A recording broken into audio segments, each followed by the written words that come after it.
All right, everybody. Welcome to CNET's live coverage of another huge Apple event. I'm Brian Tong. In the house, we always have the big show, the big cast right here. Molly Wood sitting across me. That's right. Hello, everybody. So happy to be here today. So happy. So happy. Donald Bell. Donald Bell, just as happy to be here, I think. Well lit as well. Show me some iPads. Normally in the shower, in the shadows, we normally have you. We've got you well lit now. Yeah, after only like 4 to 5 years, we finally know what his skin looks like. Adjusted the light, and Donald looks fantastic. I can see your face. I know. It's pretty good. It's And amazing. Mr. Beecham, Stephen Beecham, Good running morning, the show. everybody. If you guys don't realize what this man does, Stephen Beecham, 8 arms, producer, technical director, sound effect, ninja kung fu master, all that. The octopus. Yes, so you guys, we're obviously here for Apple's event. This is starting at 10 a.m., so we're about an hour out.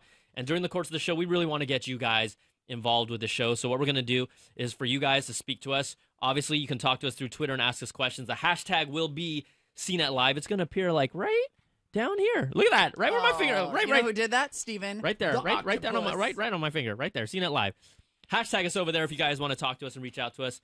Also, before we even start the show, because you guys know the routine, we have our phone lines open. We'll be taking questions during the pre-show to find out what you guys are thinking about, what you expect to see. That number is 1-888-900-CNET. That's right? That's right. I got it wrong like 3 shows in a row. 2638. 2638 is the last 4 digits. I've got my headset here, so now I can actually hear what everyone's talking about.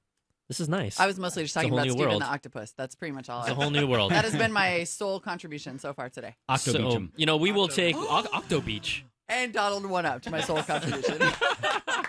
Hashtag Well done. Octo Beecham. So you guys, we are here obviously to find out what Apple is announcing. We obviously expect, like Donald alluded to, a lot of iPads, new Macs, OS X Mavericks. But before we do that, we're going to want to jump into a little kind of teaser to set the stage between our own editors, Josh Lowenson and Scott Stein. They're on site. They will be inside the building over at Yerba Buena Gardens, and we just want to show you what they're thinking, and then we'll talk about it, all right?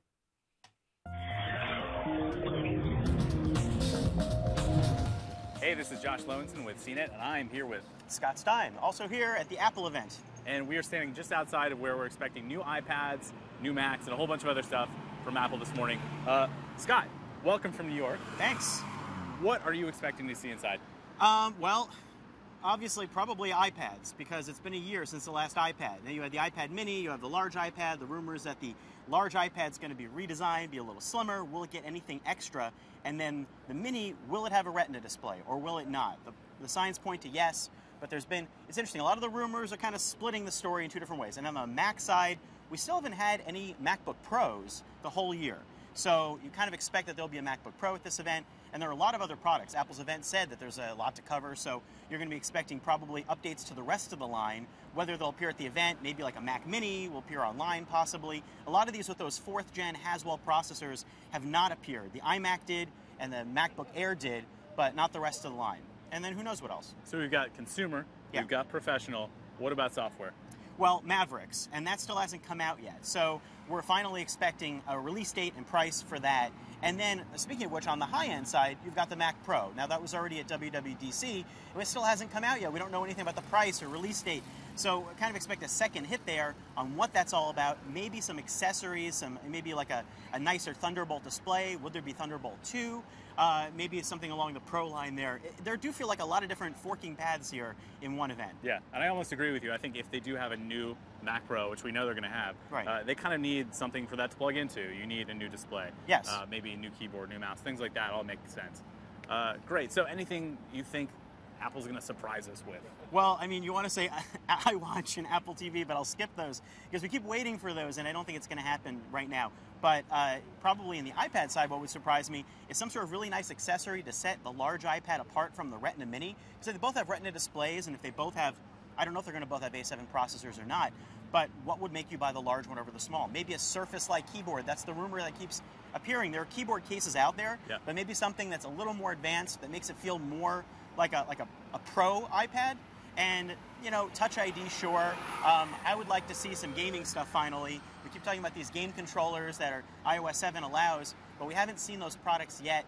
And it would be nice to see how that all works with Apple TV. Absolutely, especially in this run-up to the holidays, which are just around the corner, Yeah. which is what this event is all about. To make a big gaming push, because you have the consoles coming out, and then if they can do something here that shows that they're maybe going to compete with that gaming market a little bit more, that would be nice to see. So clearly a lot to talk about. we will be bringing you all that news from inside. For CNET, I'm Josh Lowenson. And I'm Scott Stein. Make sure to follow the live blog. We'll see you soon. All right, thank you, gentlemen. Always the best dressed in the I business. know. How cute are they? They You look know, fantastic. Little Good little job, little you guys. sweater tie action, little cardigan for Scott Stein. Just for the record, I love Man a man in a cardigan. sweater. I think it's outstanding. All Take right. a note. Yes, for sure. Now, if you guys are following along with us on our live blog, that is at cnet.com. Pretty much, you go to the main website, you can't miss it. Down below, we'd like to get you guys also involved in the show. So you can take my screen right here. We have polls that will be running throughout the live show. So what we have right now is our first poll of the day that we want you guys to answer. If you guys could pull up my screen, and it is here. Poll. What rumored Apple product are you most excited for? Right, we've got the iPad Mini 2, the iPad 5, the new Mac Pro, new MacBook Pros, OS 10 Mavericks, or, there were little rumblings before we started that maybe we'll see something Apple TV. We may or may not. Guess what? The iWatch is not on that list right now. Anyone here think they're going to drop an iWatch? No, God, no. I don't think there's going to be Apple TV either. I think that was one of the greatest Same. fake outs of the year, actually. It was. The biggest I think bluff. it was like a hilarious practical joke to get everybody else in the industry to make a watch. Right, let's see if Samsung will make Like, a watch. That's why Samsung has a watch, and then Apple was like, womp womp. Yeah, we saw how that thing kind of played out. That's exactly what they said too. Just like They went womp womp. Yep. Just like that. that's a new. That's there, a new you Apple missed the sound. womp womp. Yeah, that's the typical Johnny Ives laugh. That's right his there. thing. That's you don't know, but that you get inside the studio here. All right, so what we're going to also give you guys before we jump into more conversation, take a look outside here. We have our live backpack on site. This is a picture of what's happening right now. We know a lot of people are they get refreshments and food there. Now, last event they were getting like a full-on breakfast spread. Here with more media, typically not as much. Right. Right? They won't get like any type of special Denver omelet or anything No, like that. no eggs Benedict here. It's No probably eggs just gonna be- Benedict. Oh my Probably just gosh. going to be like croissants and coffee. But they are milling around. You can sort of see the press line snaking to the right. Now, one of the things that I have been paying particular attention to Yes. is all the bright colors on the wall there. Like that whole palette of just silver and white and slate is starting to go away. We're seeing more colors, which to me suggests that there's going to be some kind of a color introduction, right? Which it may be a little embarrassing on the heels of the 5C, but that we might see colored cases or even colored iPad minis. I see. For me, I'm reading the tea leaves there, and I see iLife. That's like whenever they want to do like a iLife software kind of like refresh or something like that. Why Yeah, would yeah. you say that? I don't. I'm just saying. Oh. That's Honestly, I'm just, iWork demo. I'm just seeing a colorful wall. Oh. It does not lead me. Oh, come on, Come on, play the game. Mr. Applebite Play the does parse not game. read into the colors. That's Give me bull a break. hockey. Fine, He's like- there's a colored Mac Pro. See, I knew he has like the They- inside dish. He's like, I don't know Yeah, what you're talking about. no, it's not. Yeah, instead of the black toilet, instead of the black Right. trash can, right? They're gonna make a red trash can. They're gonna make a blue trash can. We'll talk about that. But one of the things that is, the big thing here is new iPads. We haven't seen them for a year. Really, in a weird way, the iPad Mini specifically is kind of one of the more mysterious products from a standpoint of what we know or what we don't know from past. Mysterious. It's kind of like a mystery because they were talking about a lot of the rumors. Some people are saying Retina. Some people are not saying Retina. Some people are saying there could be Retina later in the launch and that they might have a lower end standard screen, and then the Retina will come a little later once they have the once they have the components. It's not a done. No one has outright said we're guaranteed going to see a Retina on No one this Mini has, yet. and yet on this I feel like the wishful thinking has gone into effect, and everybody is sort of just predicting it. Mhm, Although, as you say, I would say there are as many rumblings of it not appearing, which to me suggests that I think it's unlikely to appear. And my real poll question is like, how disappointed are you going to be? It's weird because it's like I think if you look at any iPad Mini review last year, Yeah. it was the one like across the board complaint is like, where is the higher resolution display we're used to seeing on Apple products? And right out of the gates, or even when the first one came out, right, Pete, that was the thing that most people were disappointed in. They like the form factor, that sweet spot 7-8 inch size that a lot of people are loving now. But the screen, you're just like, what's up? And every competitor has a higher resolution screen at that size. Yep. So if they don't, it would be horrible If it's if gonna be they awful, don't, yeah. if they can't drop a Retina. But the fact that no one has said they outright are going to have a Retina display makes you wonder what's going on there. I know. I have don't to know. say, I kind of feel like they might not. And then I think that's why they're going to try to distract us with all the bright colors of some Colors. sort. Oh, yeah, I'm telling you. I think there's going to be bright colors instead of a Retina display, and I'm not going to be, and I'm going to see right through it. Also, another thing that we were talking about is Touch ID on the iPhone 5S. I love the Touch ID thing. It's fun. It is fun. It's sweet. It's sweet. And people are talking about, okay, well, will they have the Touch ID on the new next generation iPads? Now, there was like a video of a guy who basically disassembled an iPhone 5S and then matched the ring to the spacer on a rumored, like a form factor that actually the Touch ID ring fit perfectly in this iPad, front bezel. Oh, really? Allegedly, right? Which might be interesting. I would hope that they would throw in the Touch ID just to kind of make it a standard feature across the board. But again, this is another feature that they haven't no one's outright said, yes, it's going to happen. No, it's not going to happen. And we honestly haven't heard that much about it. But all the signs suggest that if Apple wants to keep, because what we've seen in the days leading up to this is charts and stories about how Android tablet sales have overtaken iPad sales for the first time, that in the June quarter, iPad sales dropped 14% year over year, that in the earnings call, although it was largely positive and they sold good numbers of iPhones, the iPad sales were flat to down. And so they definitely have to continue to do something to justify the premium price and the margins, because they've gone all in on the margin strategy, as you saw from the fact that they didn't do a truly budget iPhone with the iPhone 5C. Right. They're all in on margins. You cannot justify it without premium elements like that touch, like the fingerprint sensor might be a little bit of a novelty now, but it's a platform. It gives them a platform to build on, and it gives them a reason for a higher price. Same with the Retina display. If there's not a Retina on an iPad mini, it's going to get ugly in here. It gonna get ugly. Ugly. I'm going to be throwing cough drops left and right. All right. You guys want to hit our phone line just to kind of move some people through and talk to you guys who, like I said, people were calling before our show even started. That's legit. Oh, you guys are the best. Legit. We're right here. We're here for you. Just to swear at us. Any minute now, we're going to answer the phone. All right. We're going to take this call coming to us from Tulsa. Let's see if we got this going. Hattie, are you there? Yep, I'm here. Hey, what's up? How you doing? Good. How are you? I'm doing great. What's your question for us today? Do you think they'll release OS X Mavericks today, or are they going to keep it for another day? They're going to release them next week. My gut tells me I don't know if I don't think it'll be necessarily available today, but they'll officially announce it and give us an actual release date, which would probably be within the next couple weeks. Just more than anything, the Mac OS X Mavericks, it's already been given out to developers as the Gold Master, and what that means is that's the final version of the OS that is actually distributed to consumers like you and me. So that's a good sign. Also, they've already been requesting from developers to make their apps compatible for OS X Mavericks. So those two signs point that we're super, super close. If it's Gold Master, it's ready to roll. Yeah. But I doubt we're going to see an extended demo of it or anything today, because this event almost, historically, the iPad event is the iPad event. We will probably see some other hardware, like you heard Josh and Scott talk about, MacBook Pros, Mac Pro. Those are expected, but I don't look for this to be a big emphasis on software. Like Brian said, probably just a release date. Yeah. Also, if they can milk two dates out of it instead of just one, like next week, then next Apple news can be that you can go download the new OS, and then they get more bang for their buck. And then later November we'll see an iWatch. But yeah, I think we'll see something. We should expect to hear something. If not, then like Donald said, probably in a couple of weeks. But it's coming real soon. So. There you go. All right. I'm excited for Mavericks a lot. There you go. Surf that. Surf the Mavericks. Right. Surf it. All right. Thanks. All right. Thanks a lot, Hattie. Appreciate it. All right. My boy Eric from Moe. Eric, what's up? Come on, Eric. Hit me. There you go. Moe. Eric, are you there? Hello. Hey. Hey, what's up? How you doing, man? Good. Thanks for calling. What's your question? My question was, if Apple had like a closely guarded secret, like that they were gonna release the iWatch today, like that would just be totally awesome. like how awesome would it be? Like on a scale of 1 to 10 of awesome, how awesome? About 11. Oh, man. You want that watch Off bad? the chart. Off the awesome chart. So Eric, if they don't release the watch, how awesome will that be for you?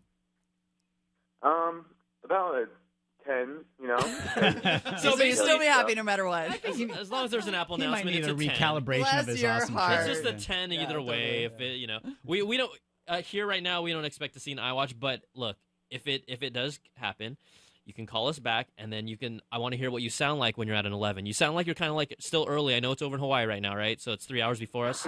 It's kind of like what, like right, 6 a.m. You're up 6 a.m. right now watching with this. So Yeah.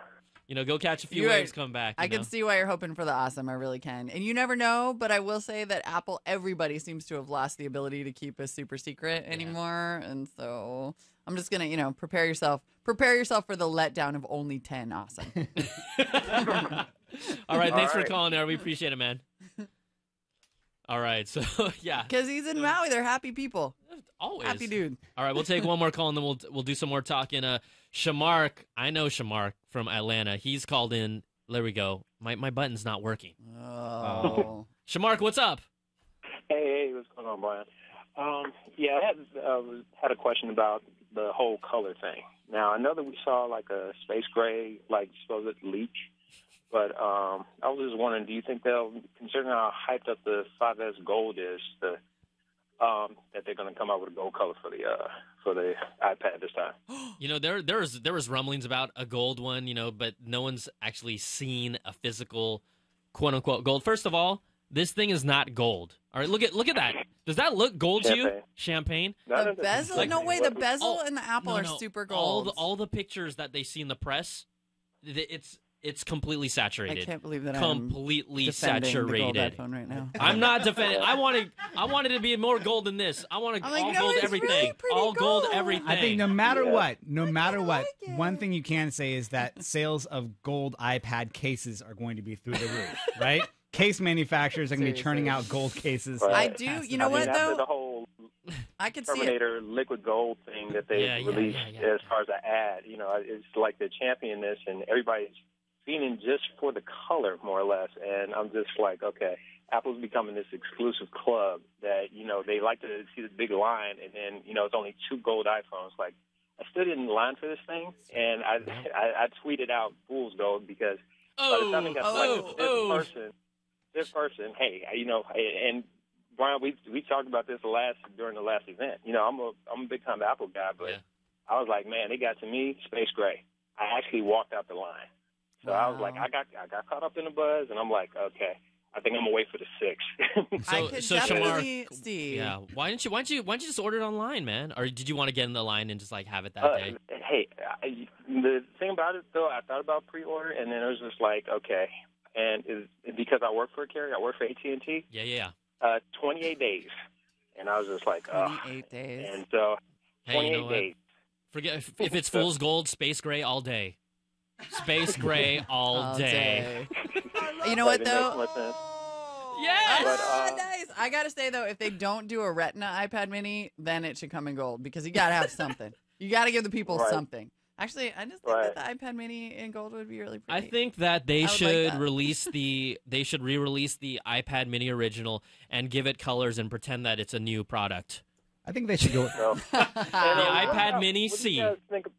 What do you guys think about the cover thing? We got more to cover. Do you think they're going to do something like a la Microsoft Surface? Although I don't think that'll probably be the best idea to go the Surface route, considering the luck with that. But I'm just saying, as far as maybe keyboard or solar or something like that, just to kind of jazz it up as a laptop replacement. Yes. I would say absolutely. First thing, also like these keyboard case accessories that third parties have made, like Belkin and Logitech, those things are flying off the shelves. Okay, and so people want that. If Apple makes their own and makes it, some special feature that makes it slicker and easier to use, or even just the design that matches with the product, people are going to buy that thing, right? We saw with the Surface, people actually liked the keyboard cover a lot. Mm-hmm. So to me, Apple should get on it. Their whole slang was, we have a lot to cover. I'm not saying it's just going to be covers today, but from a money-making standpoint, they make a lot of money off of, people make a lot of money off of those cases. Well, and people the margins want are them high. The margins are high. The keyboard at the end of the day,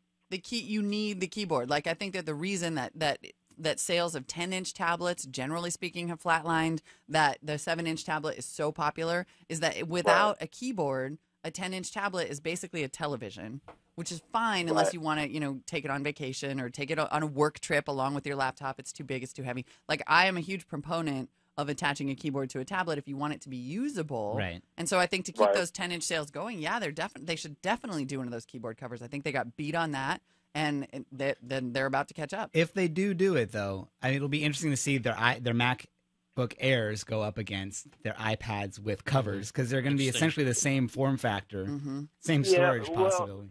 you know, they like to cannibalize. They say if somebody's going to cannibalize their sales, they're going to be the ones to do it. So as far as and it's that not competitive 12.9-inch screen that they were talking, that somebody rumored that they were going to be doing. Yeah. I was just thinking that, you know, as far as market share, you know, just like with PCs, they only have 5% of the market. They don't care. They're making their money. So.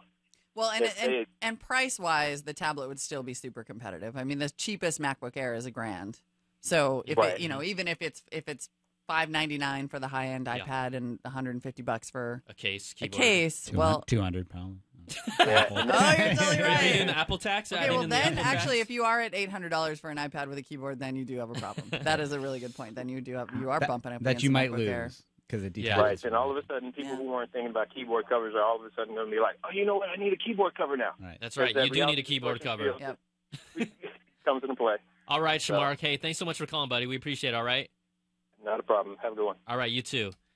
Excellent. Okay, you know how we talked about that poll where we were trying to see, you know, where people are at?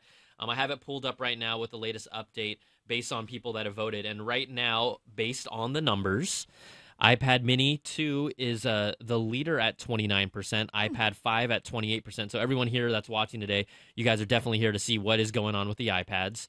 New Mac Pro, the big powerhouse desktop, 9%. MacBook Pros, which we're expecting to see Haswell processors in them, and maybe a iSight camera upgrade and integrated graphics. That's 14%. Mavericks 9%. Apple TV 10%. Wow. 10%. So it's distributed pretty evenly, other than the iPads. Yeah. You know. I mean, I think people I think 7 inches continues to be the sweet spot. It's the one that everybody's interested in. It's the cheaper model. And everyone is sort of hoping for that Retina display, which is why, I mean, I kind of can't wait for this thing to start, because I just want that one question to get answered so that I can see the response.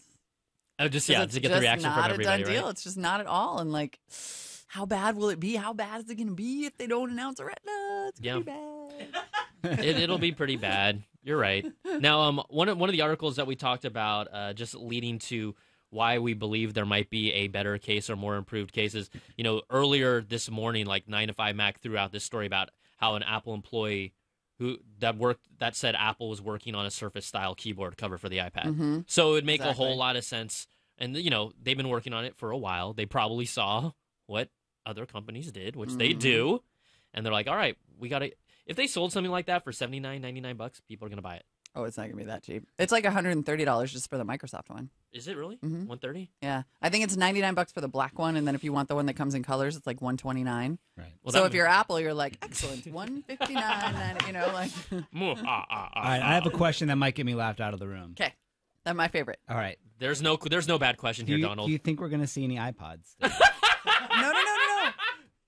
Sorry. I have the same question on messing Twitter. with I was you. just looking at it. Somebody asked us the exact same question on Twitter. He was like, "Do you if think we we'll see new don't, iPod this will be like Touches?" the first time in 10 years or more that this has not been a fall iPod announcement. Until this is what's awesome about Donald, by the way. He's like the sleeper. No, it's a really good question. Also, during the last event, they announced like space gray colors of the iPod Touch and the Nano stuff. But I mean, they haven't said anything about iPods. We know that market is pretty much.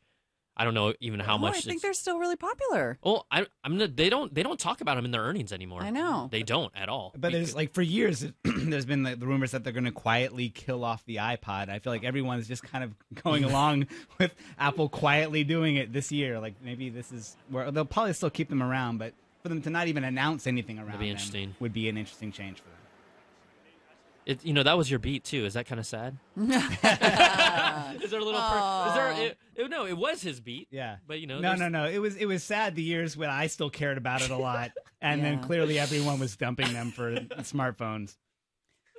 For me to get the reality check, they were. Well, I think the 7-inch iPad Mini probably was the nail in the iPod Touch coffin, which is too bad, honestly, because I think that it's a good, like, parents like the iPod Touch as a kid device. It was, but it was so close to in price to the iPad Mini that I think it did get hard to justify. But I do think that it would be a little cold of them to just kill it off, because the Touch they'll probably keep around just for the price point and for kids. But like they came out with that weird hybrid iPod Nano with the touch screen. Good God, that thing that was horrible. Weird beast. And it was like not full iOS 7. It was sort of like a half version of the. Yeah, it wasn't even iOS 7. It looked like it, but it wasn't.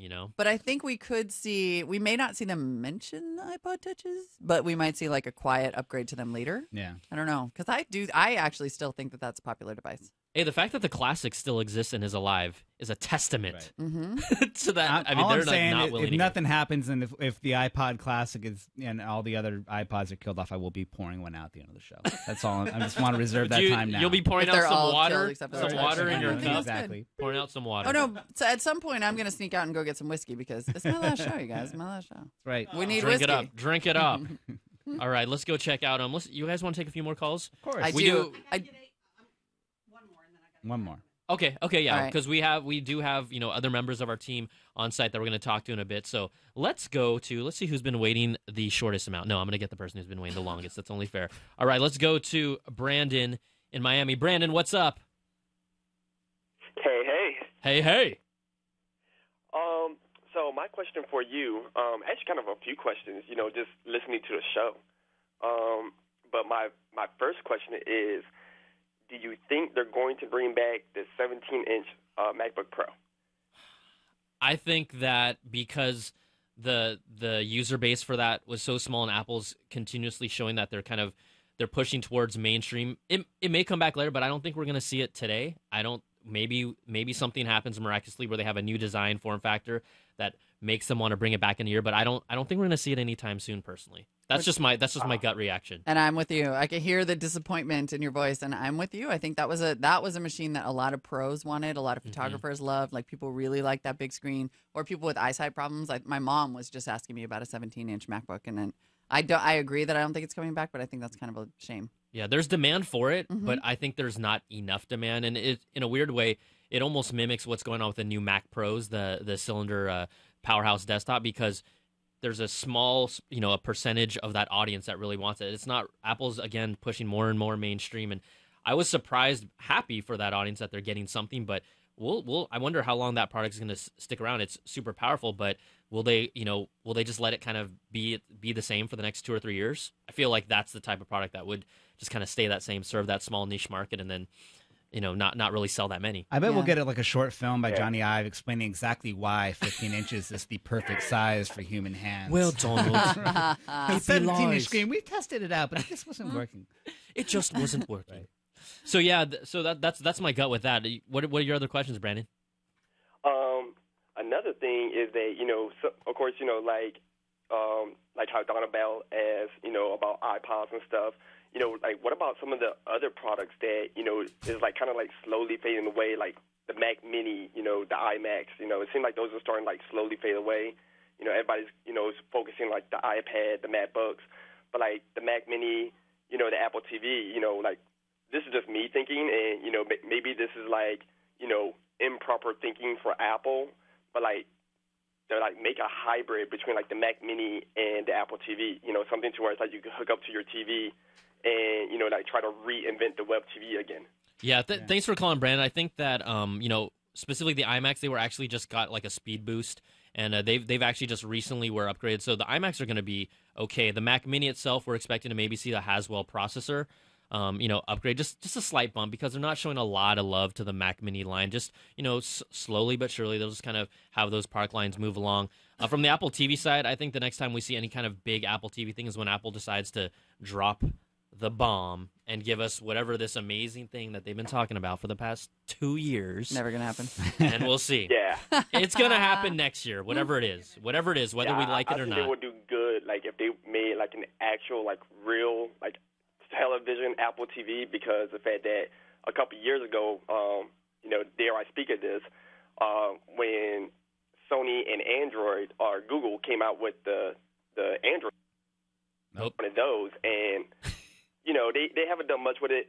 I'm happy with it because of the fact that I can get certain things like straight on my TV, and I like that. But like I think that would be amazing if they did that when it came to the televisions as well. Yeah, thanks for calling, Brandon. I mean, that will remain to be seen. No one's really cracked that nut yet. Still, no one has figured it out yet. So I think, and people are happy with things like AirPlay as a interim solution. They're happy with Chromecast. Like I would remain surprised to see. I know we're going down the rabbit hole here, but I remain convinced that Apple is not going to do a television, that if anything, they would get into some kind of a streaming box kind of relationship, but it depends on content, and we all know how hard that is to wrangle.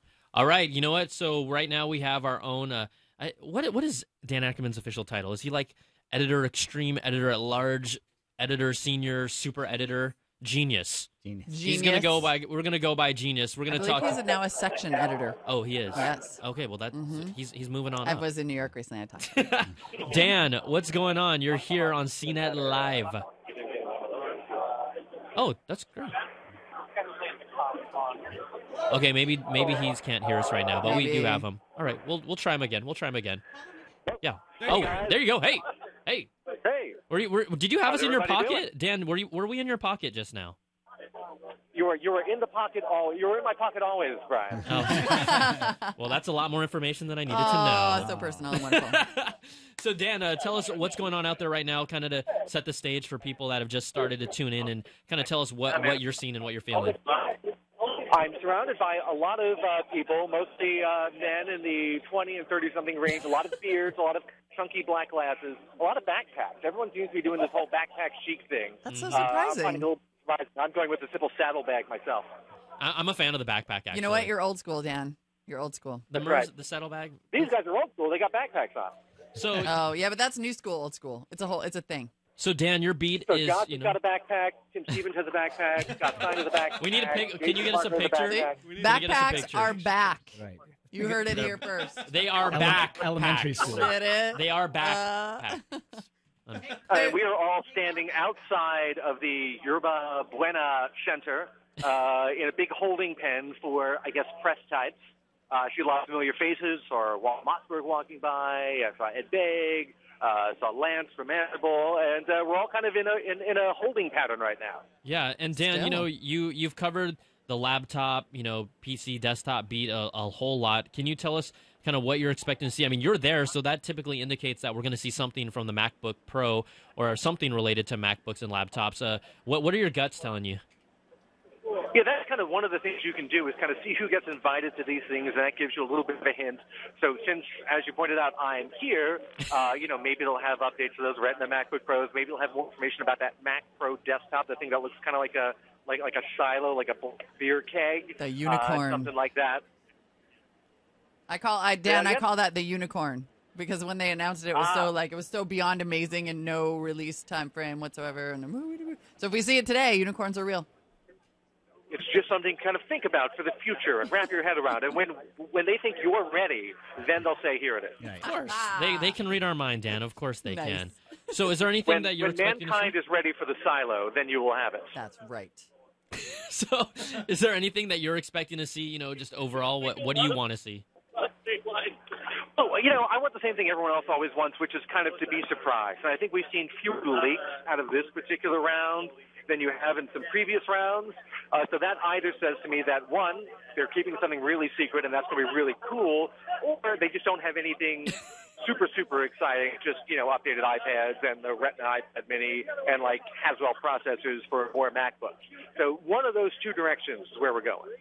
Yep. So we've had questions about, we actually on Twitter, they keep kind of coming in about the iPod Touch, just as a total out of left field. Yeah, that's something that, my mother had the same question since she's an iPod Touch fan. I haven't heard anything specific about that. They could include something, they could skip it, they could keep that line static for another year. It's not the kind. It's sort of moved, I think, into that hobby category since everyone uses their phones for a lot of the same tasks. I think it would be cool to see something new. Yeah. But I wouldn't bet on it.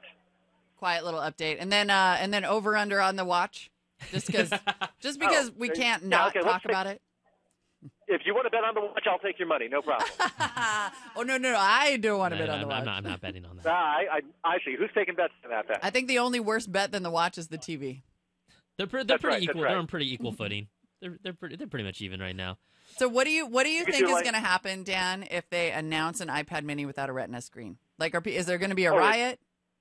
We're all going to rise up and rush the stage, and they're going to have these big Edtro 9-star robots come up from the stage and tell us all to get back on our seats. Man. I think so too. I think there will be less employee clapping.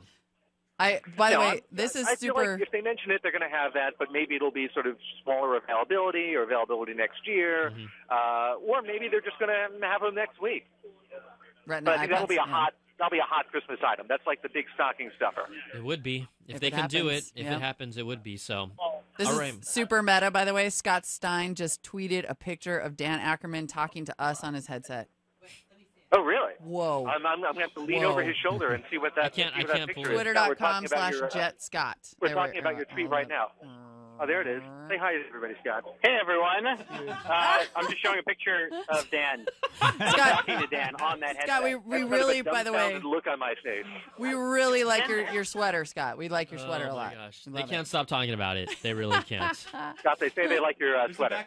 Oh, thanks. And there are those I went to- backpacks. Oh, and we can see backpacks in the background of the picture of Dan talking to us on the phone. Yeah, that's Guys, cool. This, I you know wasn't what? making that part up. Real-time media is Those- what you're experiencing right now. Those are back-to-back backpacks. Yeah. That's amazing. I think this could actually go all the way to transmedia. This is pretty compelling video, if you ask me. I agree. Can we do a show or what? 100%. All right, Dan, thanks so much for calling in. Dan will be part of the live blog team. So after we wrap up, we do want to let you know that Apple is streaming the event.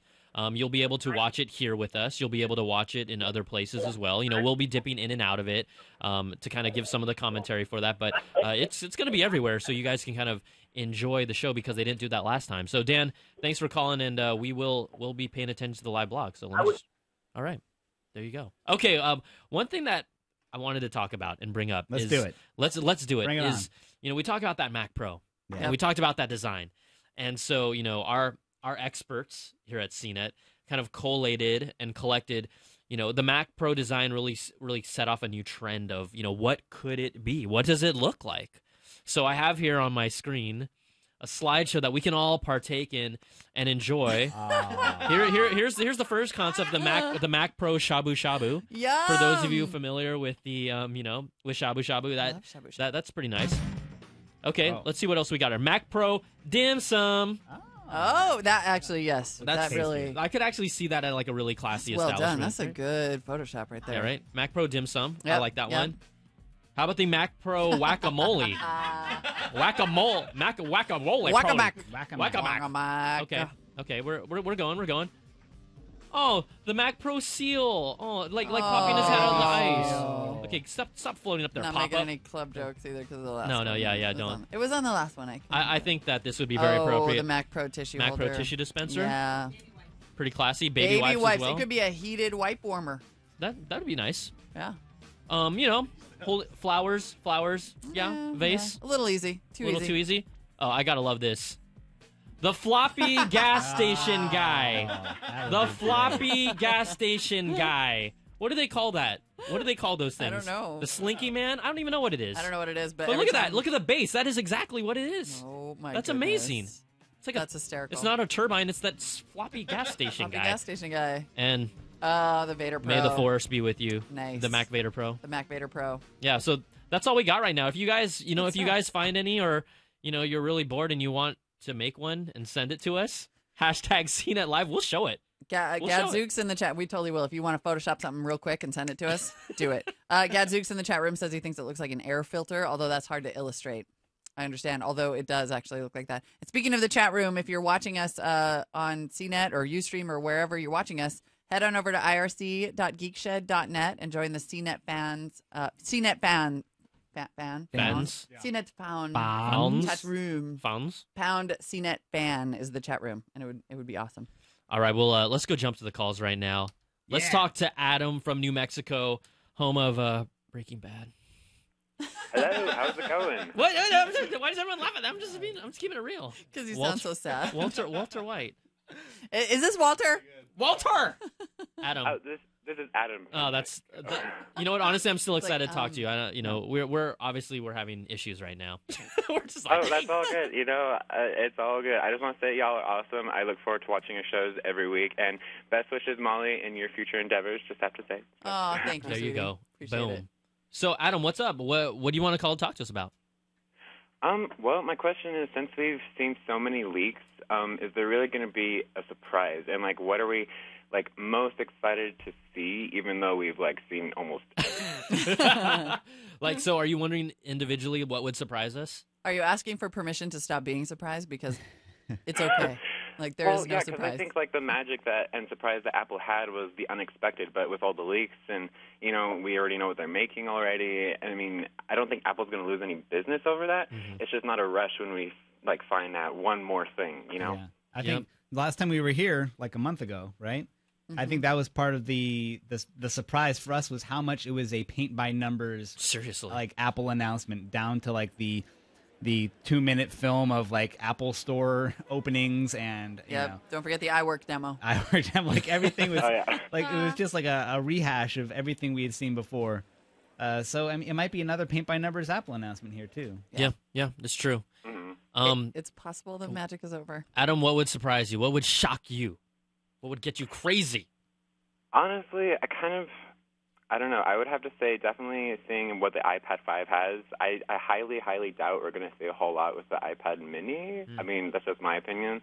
But I don't know, maybe like a teaser about the iWatch or something. I don't know, the Apple TV. So it's all up in the air for me, too. Like, honestly, I'm just, I trust all y'all opinions, just checking up on seeing what they bring out and everything. So I appreciate the updates on everything, and I'm having fun watching the live blog and everything. So, yeah, it's super exciting. I mean, hopefully we'll see something, slightly revolutionary. I mean, Adam. The funny thing is, like, I asked Adam what would excite you, and he's like, I don't know, maybe this and that. I'm like, well, that's it's hard. The thing, it's hard, right? No one that, really knows what's going to. And that is the true. trap in a way that Apple is in right now, that every company is in right now, is that everybody feels, we've reached the edge of the current generation of consumer electronics to some extent, right? We have hit the wall with how much you can do, how fast you can make them. You can make them a little bigger. You can make them a little smaller. You can throw in a touch screen. the fingerprint sensor's like, well, that's new, right?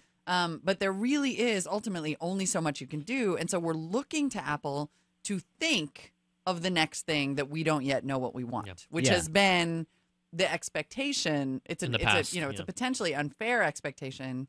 It's also really difficult, right? Because we can't even tell. Like, I'm sure that companies right now. This is what science fiction is made for, though. This is like so many of the great gadgets that we have been surprised by for like the past 10 years have been like people actually finally minting the things that we've seen in Star Trek. So I'm saying the surprise I'm looking forward to is the food materializer, so that I can order whatever drink or whatever I want from Whoopi Goldberg. The replicator. She can replicate it and mix it all up for me, and then it's just there on demand. Amen, I'm gonna go one step further. Honestly, I'm super excited for 3D printing.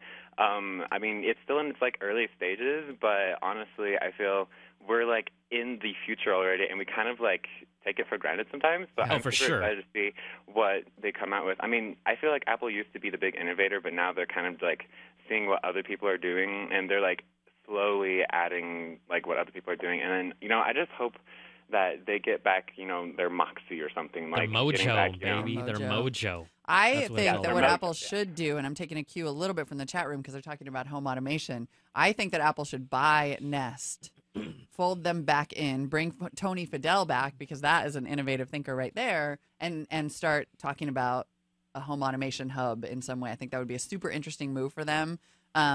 If Tony wants to come back, and if he, I don't know if there's bad blood between them or not.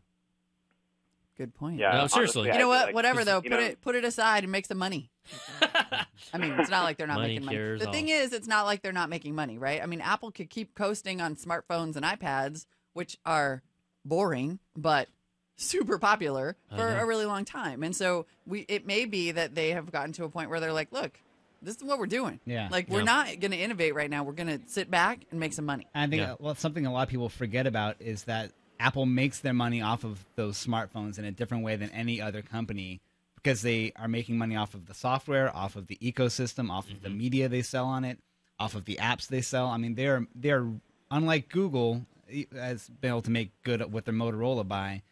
Apple is making money off of everything about that phone, and so that even if it's boring, there's still so many income streams from one phone that they can make it work in the long term. Yeah, and I mean, at some point, I'm sure that they are saying, like, Sorry, I know your expectation is continued innovation, but we're sleeping in a bed of money. Yeah. So. Thanks for calling, Adam. We appreciate it, buddy. All right. Oh, thank you so much, and have a great rest of your morning. All right, thanks you too. What a polite so caller. Just to let you guys know, we're about 10, 12 minutes out from Apple's actual keynote, which is expected to start around 10 a.m. They are starting to let people are in. Going in. Look at they are herding in the cows. Don't be that guy who makes a cow joke. Come on. Well, I didn't call them cows. I hate it when you coming out of an A's game and you're trying to go through that little tunnel and you're all stuck together and somebody always starts moving. This is much better than the Moscone West or whatever, where they actually have the gate that rises up and people try to crawl under the gate and rush to their seat. Oh, I know. Actually, that's really the starting line. That's kind of more exciting. That's more exciting. You're fighting fanboys. It can be exhilarating. What I want to see is at what point will Apple's sort of disinterest in innovation. I don't know that they necessarily have a disinterest in innovation. I think but they do. right now they're they're coasting. Right now they're just like, listen, we make a product that people love. They buy it. We have great margins. Mm-hmm. We're doing that. We're doing that right now. How do we not screw this up? At what point will that actually start to correlate with a lack of interest? At what point will it stop being a mob scene? An Apple event, because I mean, I'm not gonna lie. Like, I think some of us felt like we're dragging our butts down here for yet another Apple thing. We're like rallying the thing, and it's gonna be covers, like iPad covers.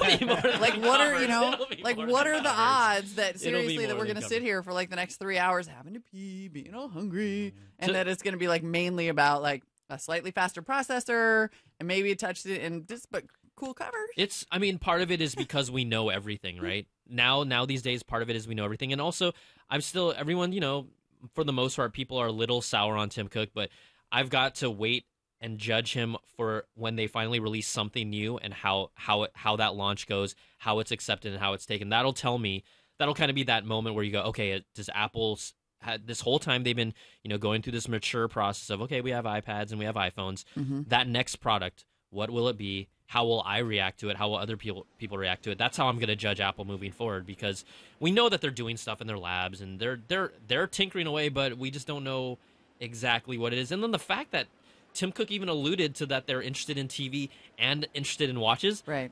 I'm just saying in the past that would have never happened. We would have not even had a cue in the playbook of what they were doing. Yeah. Who cares if other companies are doing watches and wearables? Apple typically wouldn't have even said that, and we could speculate about it, but that made it exciting. Right. The fact that he's like, wearables are an interesting thing. They're interesting to us. Yeah, they're very interesting, It's like, okay, great. So we'll just see when that next product drops and how we'll react to it, and that's what I have to judge them. Right now, obviously, the mojo is not high, but I think they still have a chance. They still have a chance to recapture it. We'll just see. One of our editorial sources is letting me know, by the way, that all the guys in line are hearing that there could be a lot of software. Oh. Like total opposite of everything that we've been saying up until now. Could go back to my iLife prediction. Yeah, well, if there is an iWork demo, that's when I get the whiskey. Well, here's the thing, though. There, just one of the stories before. We've been talking a lot about the hardware.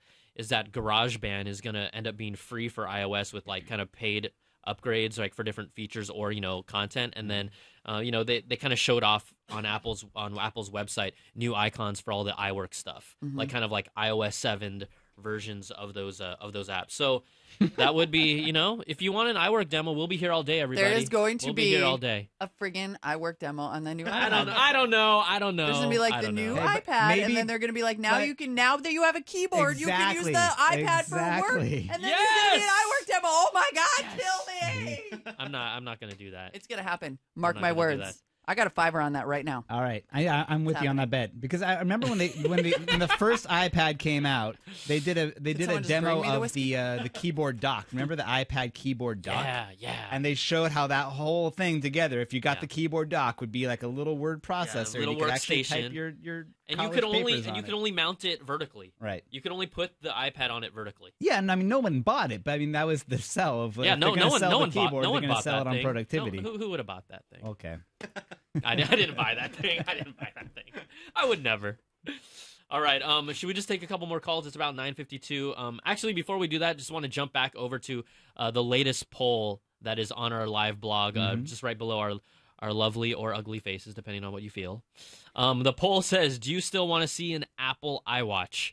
Right now, based on what people are responding to, 61% say yes, 39% say no.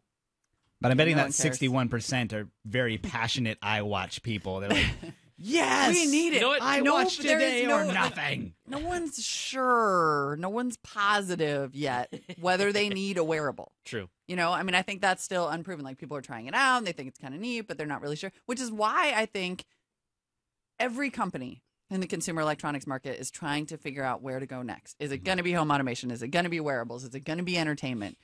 Is it going to be something completely different?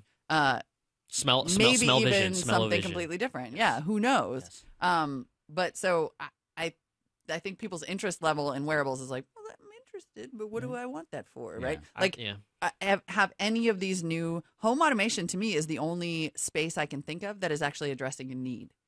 Like, we've reached the point in consumer electronics where we don't have that many needs left because we have this, which is why if I'm Apple, I keep making this. Well, I'll say the only other Star Trek innovation I want to see is the holodeck. So someone needs to get on that. Yeah, I would agree. I would agree with that. Not the Oculus Farcaster. Rift, like I'm strapped into a chair or with No, like my no, diaper no, on. no. I want like the holodeck.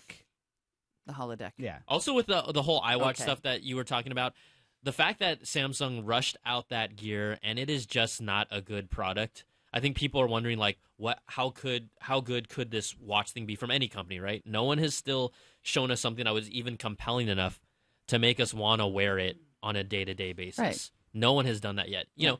Well, I mean, there's the Nike Fuel Band crowd. Well, yeah. There's there's the fitness band stuff. But even that is something that people wear every day for like a while. Yeah. I don't know anybody who's wearing their Nike Fuel Band years later, Yeah, including true. myself. You know, I mean, it's sort of like, what is it that's going to stick, and what is going to deliver that much utility?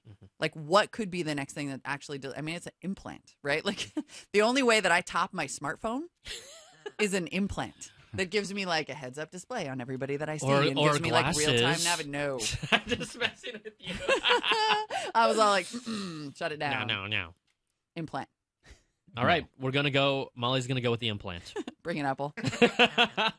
All right, let's go to Daniel from, I believe it's Charlotte. Daniel, what's going on? Thanks for calling. Hey, guys. How's it going? Good. What's your question? So I was wondering, do you guys think that they're going to drop the 16 gig space off of the new iPads? You know, that and I lower hope the price so. down? That's a really I good question. hope so. Yeah. I don't know if they're going to or not. We'll see price-wise, right? That's going to be Apple's call, but I hope so. 32, 64, 128. Yes. Why not by now? Like most, even other competitor tablets, the 16 gig versions, after you add in the OS and all those other apps, sometimes you don't even have enough room to put 2 movies on those things. So it's about time that nobody can we live make with that 16 jump. gigs anymore. I totally agree, especially because Apple does not get the cloud. So maybe they'll get the cloud today. That would be a good innovation for them.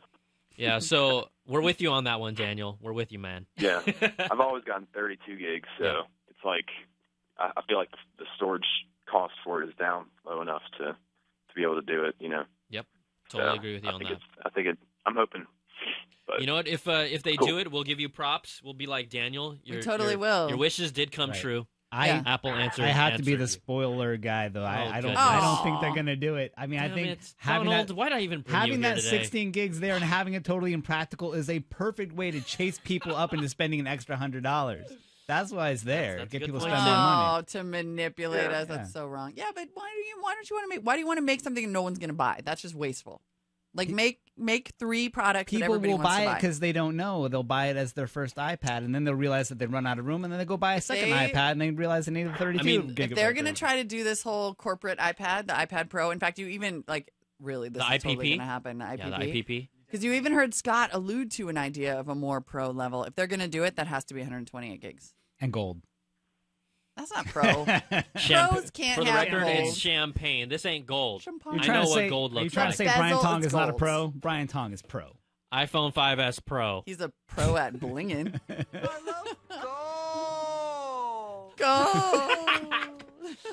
Oh, come on. You guys watch Gold Member? Austin Powers? Come on.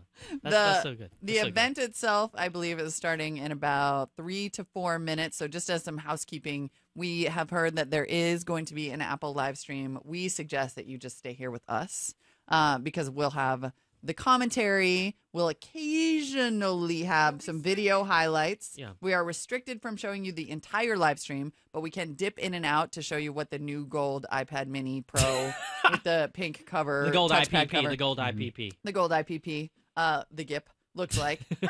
I'm gonna call it the Gipper. The Gipper. Let's do it. Let's do it.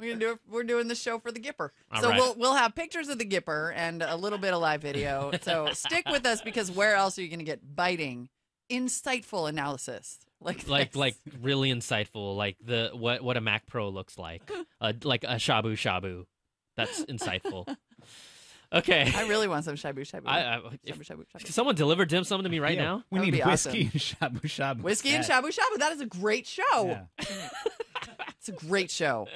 And follow along at our live blog in case you are not already there. cnet.co/live blog. There's a look at our team right take now. You right to it. You got a look at our team. There's Tim Stevens on the left, Josh Lowenson checking out someone, Dan Ackerman buried, Scott Stein with his sweater, Jason Parker flossing. Look at that pink tie and Tim Stevens. He is a fancy guy. He has not gotten the memo that we do not dress like that at CNET. He's really stepping it up. I mean, Tong does. Well, don't call it Donald. We could put a tie on Donald right now. Do anyone got an Ethernet cable? I can just wrap it around his neck. A blue Ethernet cable. I'll give him a tie. Get that man a tie. And then from what I hear about Apple's live stream, by the way, Twitter is reporting that Apple's live stream is only working on Apple TV and Safari. Mm-hmm. So that's been par for the course. Once again, we're here for you on all platforms. On all, we're platform agnostic. We're platform agnostic. That's Apple right. has apparently made the first announcement. Please turn electronic devices to silent. Of course. Which would be Except step for one. the hundreds of bloggers in here. the paint by colors, paint by numbers. No, just silent. Just silent. getting them ready. But so that means it is actually about to begin, and then I guess we'll see. We'll see. We will see. So do you want to? Should we just take a couple more calls, and once they start, we'll just go back to the cover? I think we're just pretty gonna hang close. out. Maybe we can read some tweets. John Thompson on Twitter says the next big item that actually would deliver the utility is the sonic screwdriver. Sure. Yep. All right. That's serious. All right. I like, though, that we were having that whole utility conversation, and then, what was I got? Dan called in and was like, what about getting rid of the 16 gigs? And it's like, see, now that is useful. Yeah. That It is is useful. useful. Like, bigger. But Donald's storage point is right. Okay, why not make one with that 16 gigs and then just purely charge people $100 when really that little piece, that little chip, that storage probably costs like a $32 difference. Why not just keep the old one around? Less than that. I'm just less than that. Yeah, it's logical. It's margins. It's there's margins, no baby. historical precedent for Apple ever doing something like that. Hate it. It's usually the latter, but yeah. Hate it. It's all right. But yeah, even if you did do that, though, I think the Apple detractors would still say, well, that's something practical, but it's not the magical thing we're looking from Apple. We're not going to go on the news and say they changed their 16 gigabyte iPads to 32 gigabyte iPads. Oh They revolutionized them. We also don't want to talk about how iWork is the flagship. That's gonna happen, by the way. I don't want to. Everyone's using it. I don't want to do that. Everybody. I don't want to do that. Josh Lowenson points out that the lights are dimming. The presentation is starting off with a video that appears to be the same one they showed off at WWDC back in June. Come on. I mean, talk about phoning it in. At least do a remix of it or something. An auto-tune version. That's remarkable. Okay, so we are clearly off to a good old start. There is some hardware on the side of the stage, which includes a display, what looks like maybe a new cinema display, and possibly Mac Pro. So people are speculating on what that hardware could be on the side of the stage there. That's that's one of the things that they've talked about. Will we see if the new Mac Pro gets announced here? Will we actually see a new Thunderbolt 2 display to complement it? Right. Maybe not. Yeah, maybe. The video is all about, again, in case you missed it during WWDC, simplifying things through design, making products with feel and delight. I think delight might be the new marketing word of choice. It's been used for the past year and a half, right? Yeah. Was that Windows phone? Was it Microsoft that was using the word delight first? Who started using delight? I swear it was them. I don't know. I don't know. Every time you say it, it makes me think of Groove is in the Heart. I'm trying so hard not to sing right now. So hard.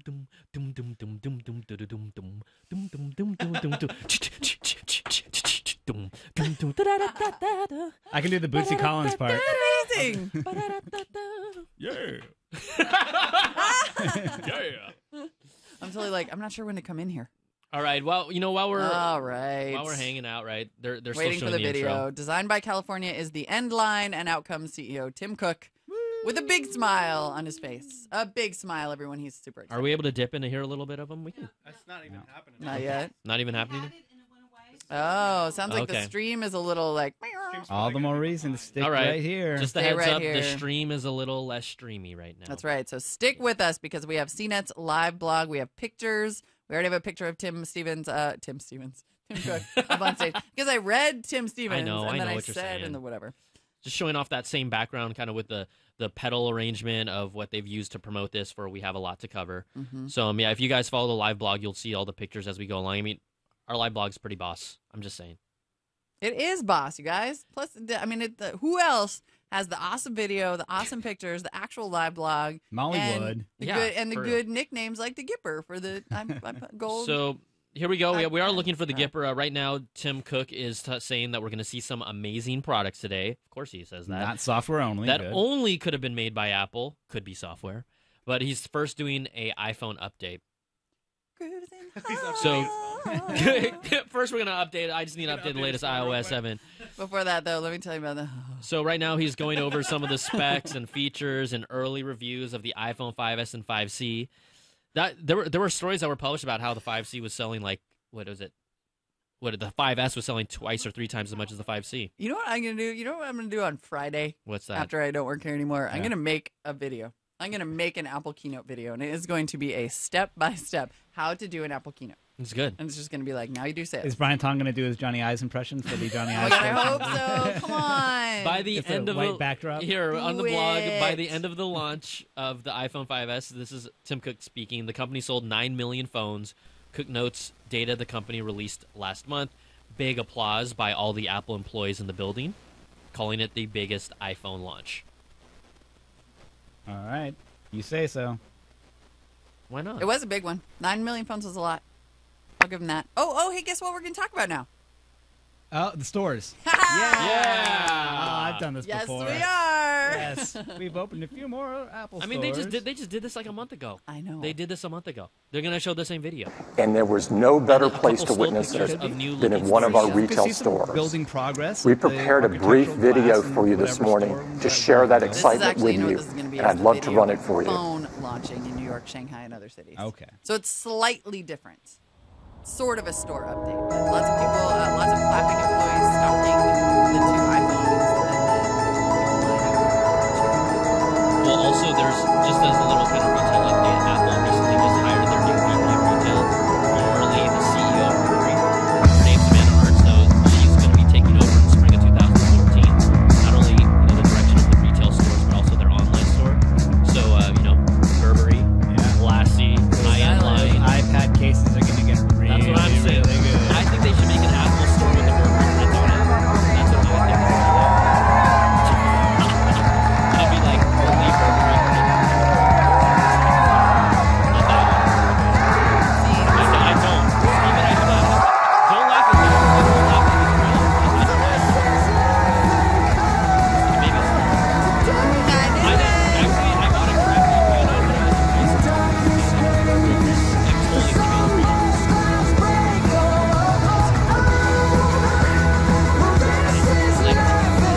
Still the video.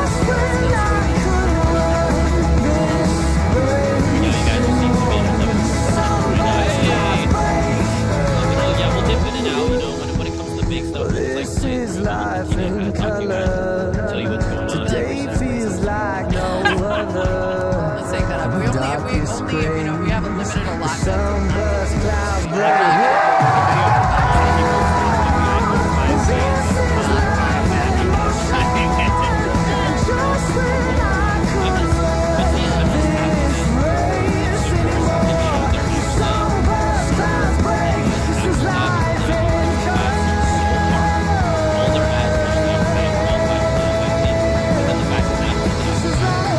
And now, It needed the help. It needed the advertising to kind of get people interested.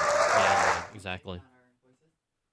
Okay, if you guys are listening right now, you may not be able to hear us, but we've been told that possibly our voices, you cannot hear our voices. Chat room saying they could only hear the video and now music, but not. Yeah, they can only hear the volume on the video right now. Steven is frowning and clicking things. He said the browser audio channel is muted or is turned down.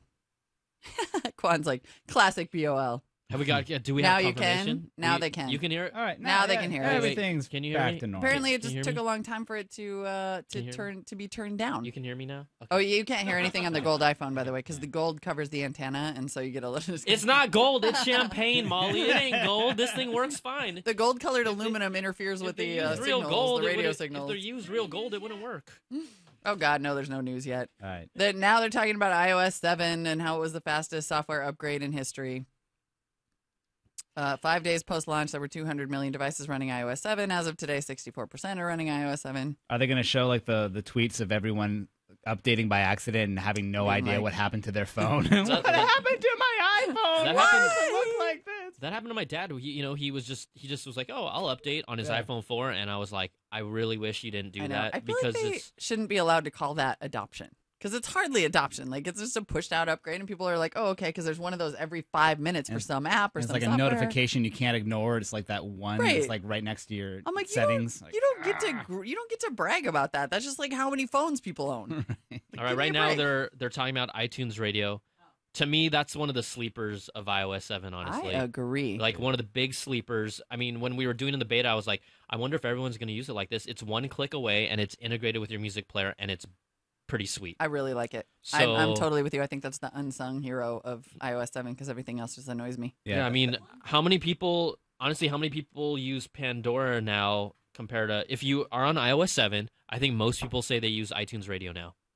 I am still stuck on Spotify because I have made so many playlists, and I'm kind of like I'm a little cuckoo about my playlist. I love them like babies, so it's hard for me to give that up. But iTunes Radio is so much. It's simple. It's easy. Yeah. I mean, I really dig it. I've been liking it on the Apple TV actually using iTunes. that's Radio cool. on the TV. It's like instant dance party and like. Is that what you do at home, Donald? That dance party? I have a 5-year-old who likes to dance to pop music. All right, so we'll keep you Cute. posted with some of They the all information. do. They love the Katy Perry. The App Store now, more than 1 million apps on the App Store. Users have downloaded 60 billion times. Cumulatively, devs have earned more than $13 billion from all this.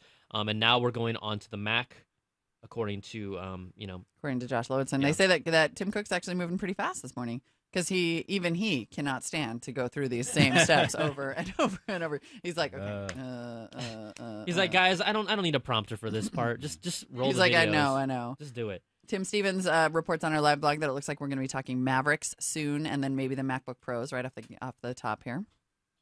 They're showing off pictures of the iMac. Cook saying that the company wants to build computers people love to use, pointing to works or apps like iWork and iLife and integration with iOS. And he deliberately apparently mentioned desktops, which Dan Ackerman points out is a word rarely heard from Apple these days, and points to the possibility that we could see the unicorn today. I mean, I got the new Shabu iMac. maker. I got the new iMac, the redesigned one. I love that thing. Yeah. It's freaking awesome. The only reason I didn't get it was storage. Like, I realized that I could cobble together a Mac Mini and a Thunderbolt display for a little bit less. Yeah. And have way more storage. I like this picture, this fun little squiggly line.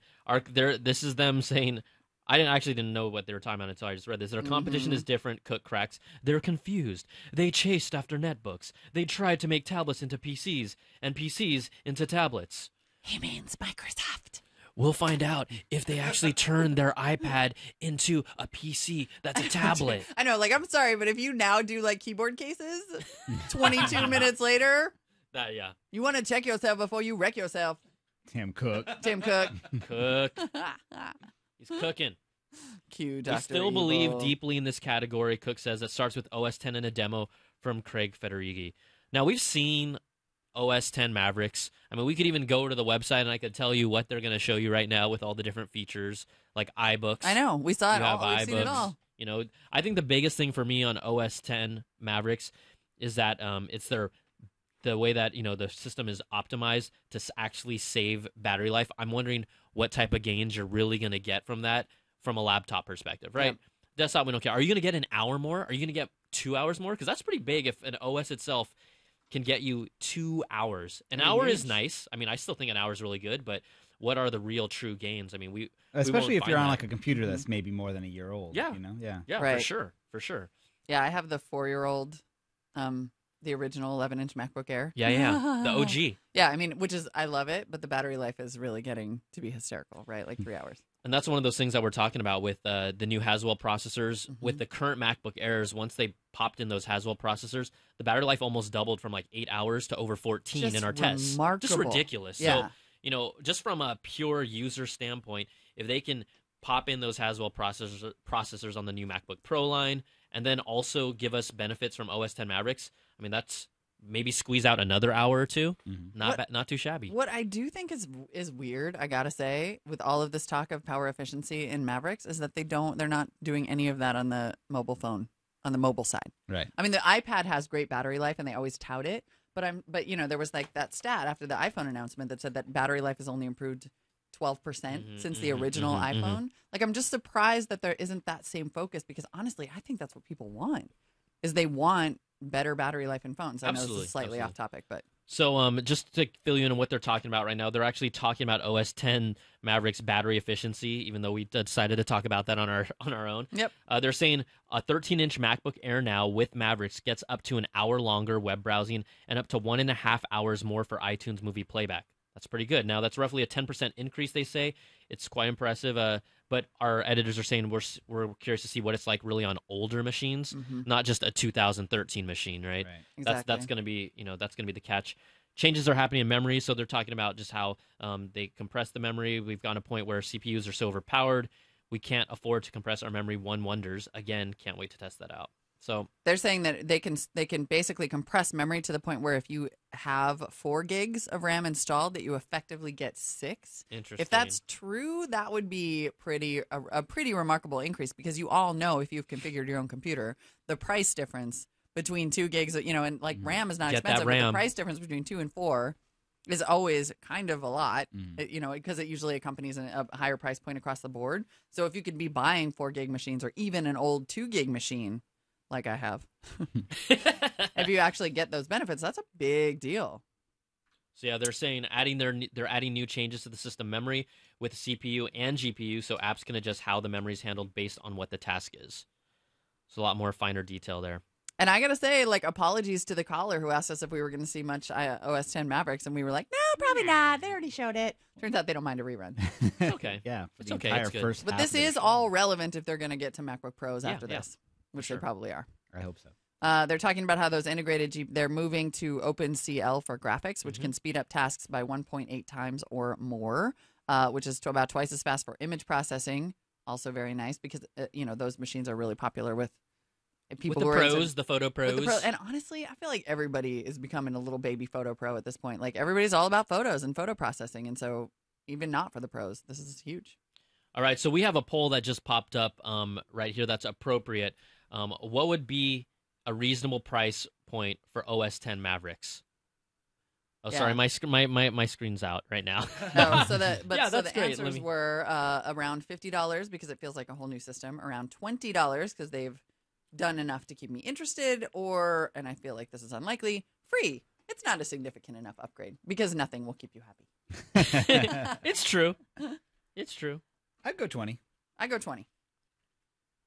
Isn't it amazing that we can even talk about OS upgrades being $20 anymore? Like, remember when they were all, and Apple would have a new one like every 18 months, and it would be $129 every time. It's not going to be more than $50, that's for sure. No, I don't think so either. That's for sure. They're just kind of showing off some of the other features now, like notifications, and pop-ups built right into the OS that are going to show not only, for a variety of different apps. I think what was it that I used to use back in the day? Is it Growl? Mm-hmm. Right? Is that what it was called? That you would pop up little notifications that are based on your apps. Also, the Maps app, it has its own individual app for the OS. The cool thing about this is, like, if you have directions, I haven't actually been able to try it out, even though I have Mavericks, that it syncs what you searched on your desktop to your phone. I want that. That's cool. Yeah, that's awesome. That's cool. That's nice. So they're just doing some of the demos here and there right now. Wait, you mean like Google? Yeah, like Google does. Yeah, exactly. Okay, good. Yeah. All of a sudden, I was like, I want that. Oh, wait, that sounds familiar. I think I have that. I do have. Yeah. All right. So there's Federighi playing with his little computer. Oh, look, a demo. Yeah. Look, there's even a demo. Like, we just had a picture in our live blog of the demo with the same old font. Shockered. Some stuff. Oh, we're going straight for new software with the. Did you say this already? iBooks. Oh yeah, the iBooks app is part of Mavericks. Or did I say that you said this already last time? No, actually, I didn't say that yet. So we're actually good. Okay, good. We have yet to actually so far, I don't want to jinx it, but we haven't repeated each other yet. I'm just saying. I know. Well, I was slightly distracted because I had to change away from my earbuds because, man, these. I should have said it. These are the most uncomfortable headphones on earth. The earbuds. So I'm going for the big guys. The cans. The cans. Classic. Yep. Going classic. All right, now, there's a lot of you that are waiting on the phone lines to get your questions answered after the keynote. We will take them.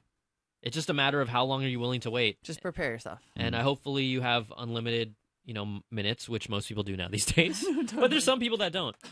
But yeah, that is a good reminder, actually, that if you're I'm just waiting saying, on the I'm phone just right now, it's gonna be a while. Yeah. You might want to think about hanging up and calling back. Like, I would time it so you call back like 20 minutes before the end. Yeah. I mean, if you want to, you can just put it on hold. That's Like fine. David from Australia. That's a long distance call. Oh, David. 57 minutes right now. Yeah, that number is going to be like 3 hours by the Call time us we get back. to it. Call us back. We'll prioritize. He's just like, I don't want to lose my place in the line. We cannot reimburse you. I'm sorry. Oh, my goodness. All right, let's see. Where are we now? They've still been doing the demo, showing a little, 2 seconds of the Atlas V rocket, which bummed everybody out.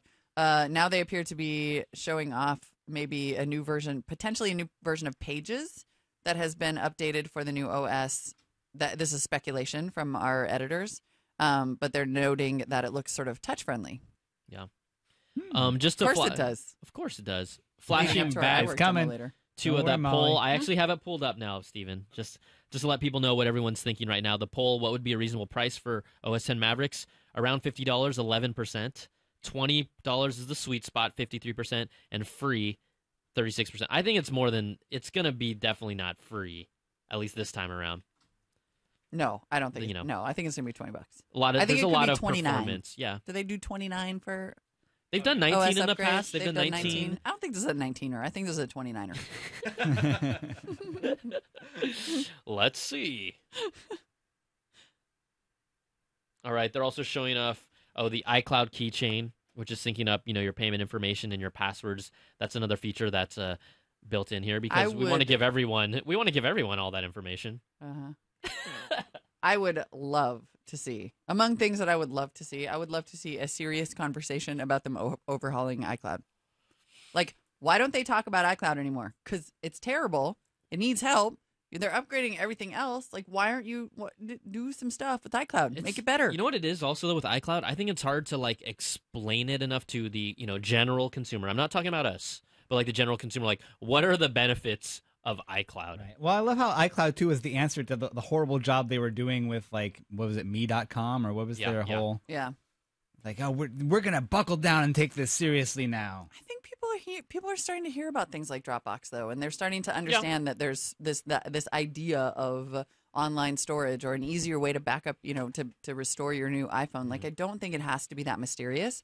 I just think that they don't talk about it because it's not good. It's just if I was telling my mom, for example, when you set up your phone for your mom, and she's like, "What is iCloud?" And then I'm like, well, it's a variety of services that sync your contacts, your mail, this. You can do Find My iPhone. You take pictures and they'll show you. It's I can't. Mom, I'm just going to sign you up for it and just use your phone. I just tell her that that's what it comes down to. This is what I told my mom because I gave her my old iPhone 4S. I was like, and she said, should I use iCloud? Or I said, turn on iCloud on your 4. She was like, what? What is iCloud? And I was like, and I said, it will back up your whole phone and everything on it. And then when you put that on your when we set up your new phone, we'll restore from iCloud and it'll be just like your old phone. And she was like, done! Easy. Yeah. She was happy. All right, let's see. We are still other changes in Safari, like the new reader mode, viewing open tabs. Tim Stevens says, watching on Twitter, I can see a bunch of you pointing out that none of this is revolutionary. Indeed, you're right. And indeed, you're right. Saving credit card info, passwords, file tagging, directions from calendar appointments. Indeed, it has all been done elsewhere before, but that doesn't mean these aren't great additions to the OS. A fair point. Tim Stevens, a fan of Indeed. Indeed. He's got an elegant speaking style. He says things like I, for yes. Yes. Yeah, he's kind of like a Renaissance guy. Yes. Old-fashioned dude. Keanu Wang on Twitter, speaking of Twitter. Say Keanu Reeves. I thought so too, but turns out he doesn't tweet me. He doesn't tweet me anymore like he used to. Come on, Keanu. It could be a pseudonym. Says, and I totally love this, because someone said multi-touch gestures for the Mac. Apparently, Tim Cook had a little slip up, maybe, but now he's like, I think the new MacBook Pro will have a touchscreen, which is something that I have been surprised that we haven't seen a touchscreen MacBook Air so far. Yeah, I mean, but I don't think we're going to because of the OS, because of the iPad Pro, the IPP, the Gipper. But I mean, also we've had this whole year of high five Windows 8 machines coming out with touchscreens, and no one shouting and rejoicing about but that's how because Apple didn't do it. I know, but it is Apple's MO to let other companies test the waters with things, and if they're successful with something, true, to grab onto it and call it their own. I mean, they would have to change the interface of just the OS itself a little bit to be quote unquote more touch friendly. True, just from and the desktop. They and they're definitely not do not want to get into that bad like Metro situation or whatever. Yeah. All right, let's see. We're still doing this. Mavericks will be free. Mavericks will be free. Wow. We're going to revolutionize pricing. Mavericks will be free. One of my buddies, That's one huge. of my buddies that called me like a couple days ago, he's like, they should make Mavericks free. He's like, they should just do it. They have, this is just their way to get They've it got out the money. there. Yeah, exactly. It's like, make it free. Man. It's free. And then they put up a little big sign in the demo font and it says, free. You know why strategically that's really good too, though? Is like if they're going up against Windows being able to tout their download numbers and update numbers to be able to have a free update out there for people and to get like everyone installing it, they can really be able to have a good kind of PR weapon too in terms of Apple's numbers. Yeah. I'm just texting him right now. Well, and also Lori Grinnan points out on Twitter that's the best way to reduce fragmentation. It's the best way to ensure that everybody does upgrade, sort of like the iOS 7 thing. You just you push out the upgrade, everybody does it, and then boom, you don't have to worry about app support. And then you've absentmindedly agreed to a EULA that says you'll be Apple for life. That too. Right. So just sort of heads up on what it will work on. It'll work for you if you're on Lion. It'll also work for you if you're on Mountain, or still running Snow Leopard. It's a single-step update. Works on 2007 iMacs, MacBook Pros, 2008 MacBook Airs and MacBooks and Mac Pros. So at least it's going to be reaching pretty far back. Now, the benefits of it obviously probably won't be the same across the board, right. From the power consumption and just some of those boosts. But ultimately, it's, we'll see how well it runs on some of those earlier machines, but it's going to be able to be good to go, and it's free. And today, available. All right, there you go. That's our first surprise. Second Boom. surprise, Phil First Schiller. And last. Just kidding. Phil Schiller coming up on stage to talk about the MacBook Pros, I believe it looks like, talking about the MacBook. So should we get a little dip in and see what's going on? I think we should. Let's see what's up with the MacBook Pros. Craig's, this is some Craig's big, probably wrapping up, and then we'll big jump hardware into news. it. Great hair, Craig. Just great hair. All right, let's see what happens here. Well, good morning, everyone. I have the great pleasure to talk to you about MacBook. The MacBook lineup is the best lineup of notebooks we have ever had. And as you know, this summer at our developer conference, we introduced an entire new generation of MacBook Air. It is the best we've ever made. Faster, with incredible all-day battery life. Customers have really fallen in love with them. And the reviewers have been, well, just remarkable. Wired wrote, the 13-inch MacBook Air is as close to perfection. Maybe we should come back for the reveal since we're going to get the, what do you think? We're going to get some pricing? All right, let's stay with it. You're right. Stick with it. We've barely been showing this. That's true. Good. This is worth our minutes. Yeah, let's go. Or this, mind blown. I thought that was Walt Mossberg saying that, because that's what he would say. Computer world? This is embarrassing. Molly. Kind of scraping for the compliments. And today we're happy.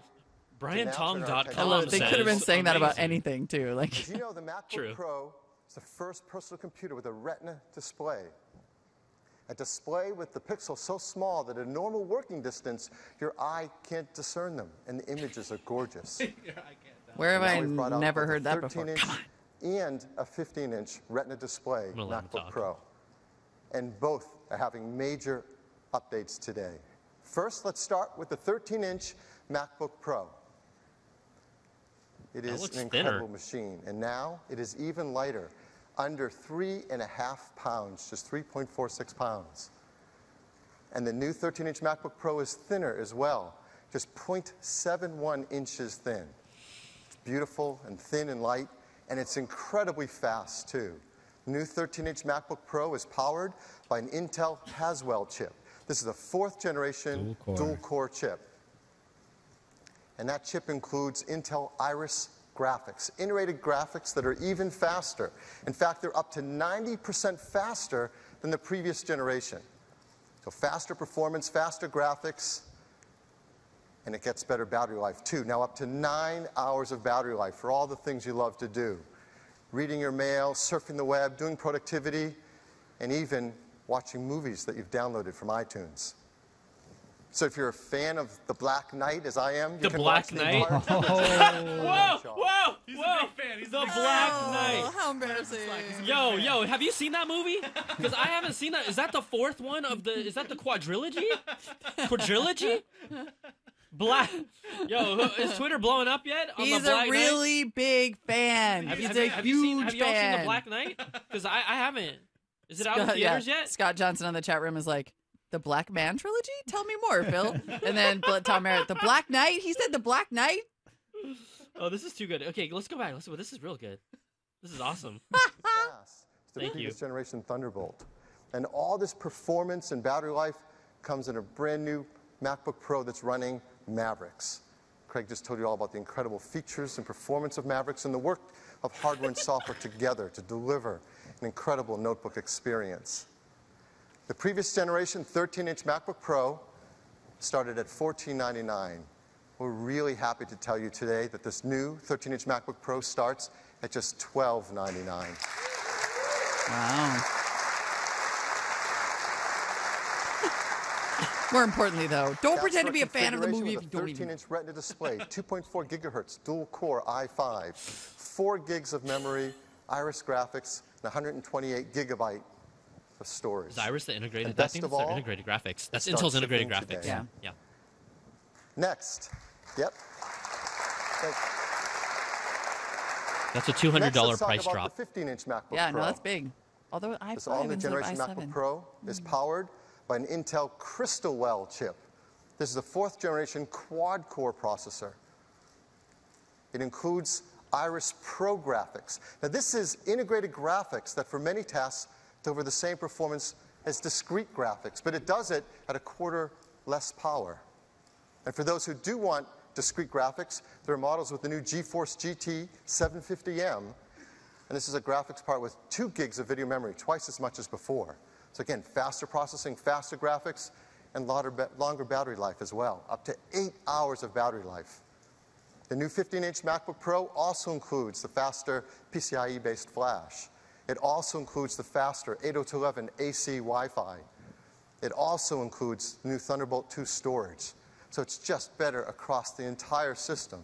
And of course, it comes with OS X Mavericks. Now the previous generation 15-inch MacBook Pro started at $2199. I think you can guess what's coming. The new MacBook Pro now starts at just $1999.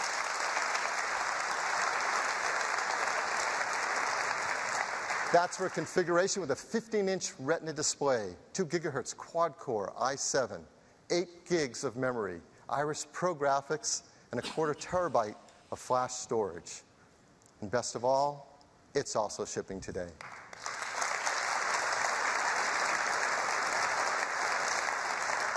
As you know, we work really hard to make all of our products environmentally friendly, and these are both as well.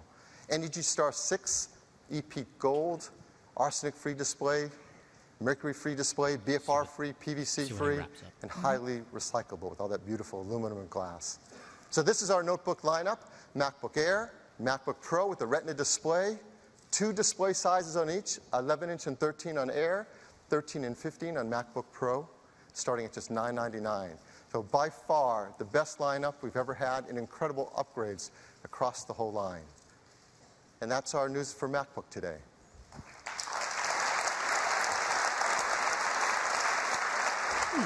Okay, that seems to be some half-hearted clapping, because $2,000 is a lot of money. Yeah, and also, you know, Whoa. that was the Retina line and the Air line that he was talking about, not the Pro, not the middle line.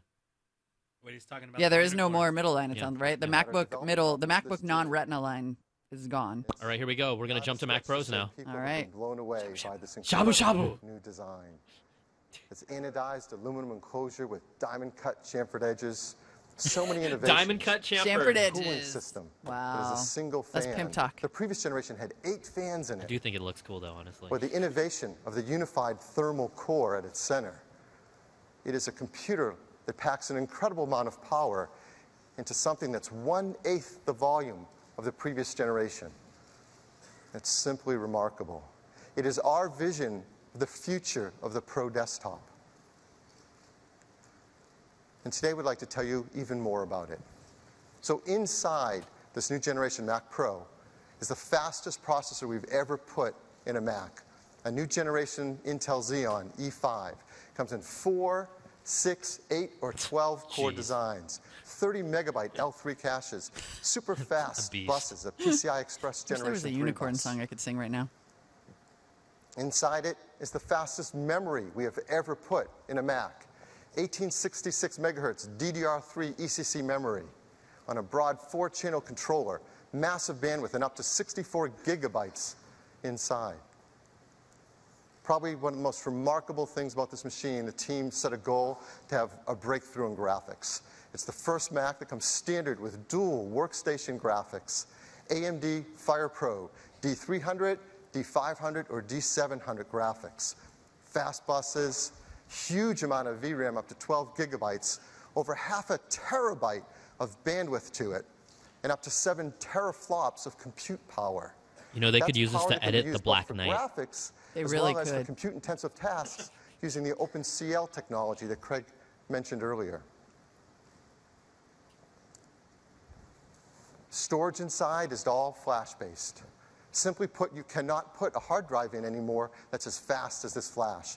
This PCIe-based generation of flash is 10 times faster than a hard drive if we put one in. 1.2 gigabyte per second reads, a gigabyte per second writes, up to a terabyte of flash storage. It's an incredible storage system.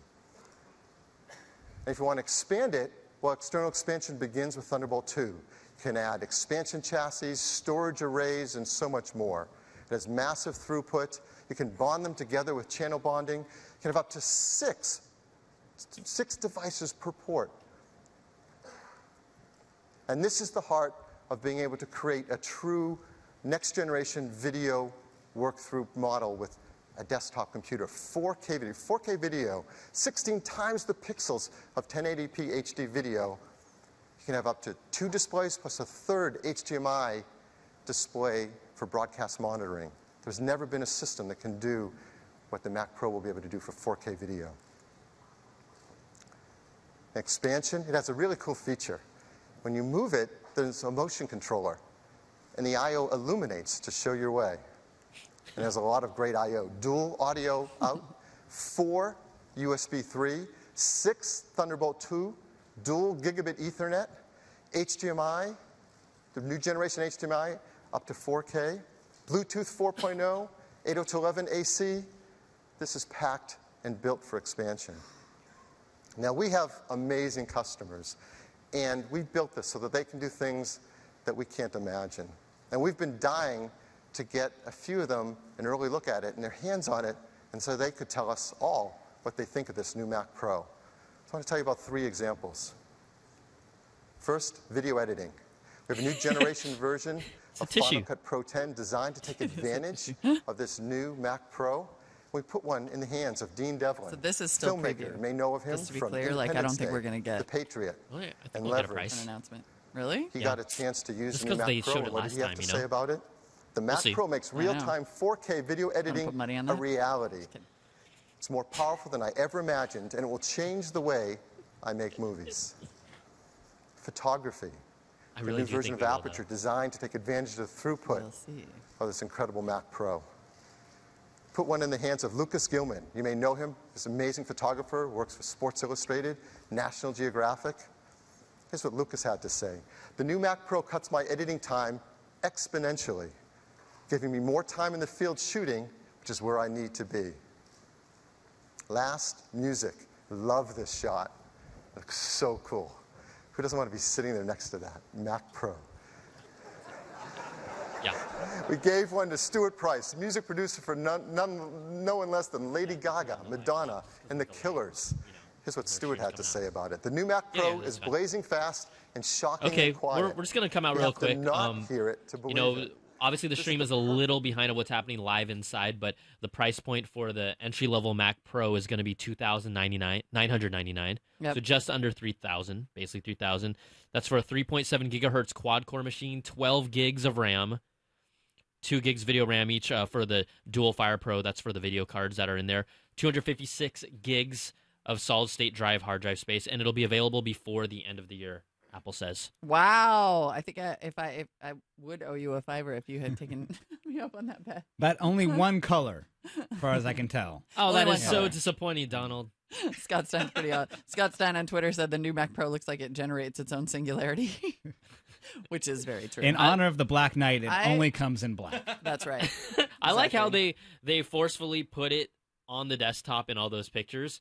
Like, the reality is that no matter what, you put your desktop on the floor. It's going under it's the going desk. down. I don't know if it looks too much It like doesn't a look trash that can. cool. You might want to keep it away from the trash can. I mean, it is like, obviously, given the way that they beat you to death with the specs on this thing, and the fact that it does look like it can generate its own freaking singularity, beast. it is an extremely high-end machine. It is for an extremely limited audience, because starting at $3,000 means it's $4,500 for the one that you want. Right. Yep. So it's basically the movie that they're going to edit the 4K cut of Black Knight on. The computer. Well, it would have to be the Black Knight. I think Martin Lawrence made the first two. He did. Yeah. He did. So maybe that's what he meant, actually, is that he's just a really big fan of that movie. We threw up a poll up here on our live blog right under our coverage here. The poll question asking, what do you think of the price point starting at $2,999 for the new Mac Pros? 65% of viewers say, I won't be getting one anytime soon. 35% of respondents said, finally, a powerhouse desktop that's worth saving for. Really? I do feel at the same time that's for that audience. I don't think everyone's voting on that, right? No. Well, Gadzooks in the chat room just said Pixar is going to buy a couple pallets of them. It's basically the Pixar special is what that thing is for. It's for all the high-end graphics users and everything like that. Surprising number of references, or at least interesting number of references to 4K, I thought, into 4K editing in there. So it shows that it really is meant to be a video editing machine. Right. Could also feed into the Thunderbolt 2 display. Exactly. That's why you need to buy 3 of them. Right? Exactly. Connect up to 3. You need 3. Richard Trenholm tweets the new Mac Pro powered by a black hole harnessed at its core. Yeah, and if you guys want to tweet us, and we will show some of our tweets during this coverage, just hashtag CNET Live. We'll be able to pull them up and show them for you. Definitely. And it looks like they're showing a video now, basically back at the Apple actual keynote to show about the black hole. Oh, yeah? The core of the black Mollywood's favorite movie. Let it go. All right, I like this. I actually want to see this. This looks cool. Look at this. It's like a recycling center in action. Is this the chamfering of the edges? Oh, yes. Where's the diamonds? Where's This the looks chamfer? crazy, though. Okay, I'm going to listen to this. This looks cool.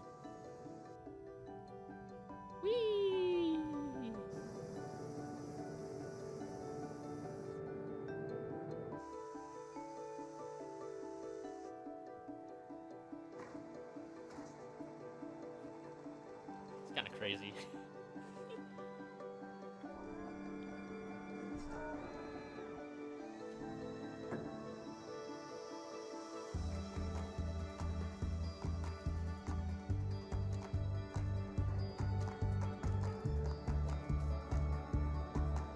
These look like those old Intel commercials. This looks pretty awesome, though. It's cool. It's like when they were showing off the cylinder. It's so cool. There's always a moment when we lose Tom. Yeah, he got And this is the moment. Dude, when they're all like shiny and like, this part not as sexy, but when they show the little cylinders, It's a beautiful video. Don't get me freaking wrong. ridiculous. Assembled. They were saying that it was assembled in America, right? I mean, in Texas, I think, right? Designed in California, but are they going to say assembled in the USA? I think they're assembling them in Texas, actually. Wow. Yeah. Which is part of the USA. Did you say barely? No. I'm from Texas. I'm from Texas. Man, Oh, that was... Eddie Q is coming down. The iCloud guy. Yeah. iCloud. It looks like they're gonna talk about iLife. So. Aha! Come Where's my on. money on that one, Molly? Talk about no way. I'm ready. I'm ready to run for the whiskey during the iWork demo. But we are starting off with iLife. Can we hear what he has to say? Sure. Let's just hear what he has to say. You're shameless. Now you're just We're dipping in and out. We're dipping. These are the biggest updates Scooping. ever. So let's get started with iLife. Really? Dude, is he wearing like a... You don't want to save any of these minutes for the iPads? But he's wearing like a sensei shirt with like the popped collar. That's a hot shirt right there. That's a very stylish shirt. I'm just saying. He's the runner of the iLife dojo. And he's cute. Don't use up all our time, iPads. We're okay. We're okay. We've been doing... We're being pretty liberal. They're all Are you scared? Are you worried? to get fast performance. Okay, we can pull and out. of course, they're integrated with iCloud. Okay. I don't know, dude. It's Apple. I don't know. I'm not afraid. I mean... All right. If you're not afraid. You know what? I don't work here anymore. Go ahead. Yeah. Oh, no. We did just actually get a reminder to that effect. All right. Yes. Oh, my gosh. Sorry. Okay. So we're going to be talking about iPhoto, iMovie. I'm just saying, save it for the iPads. Now, but are these going to be free too? Not the update. The OS update is free. The apps for the iOS are free. They haven't now? outright said if they're free yet, but they probably will. Are they going to be free for the desktop? Yeah, I don't know. I mean, the iLife and iWork apps have not gone free, have for desktop. For desktop, no. They have not. And also for the phone, no, they've charged them.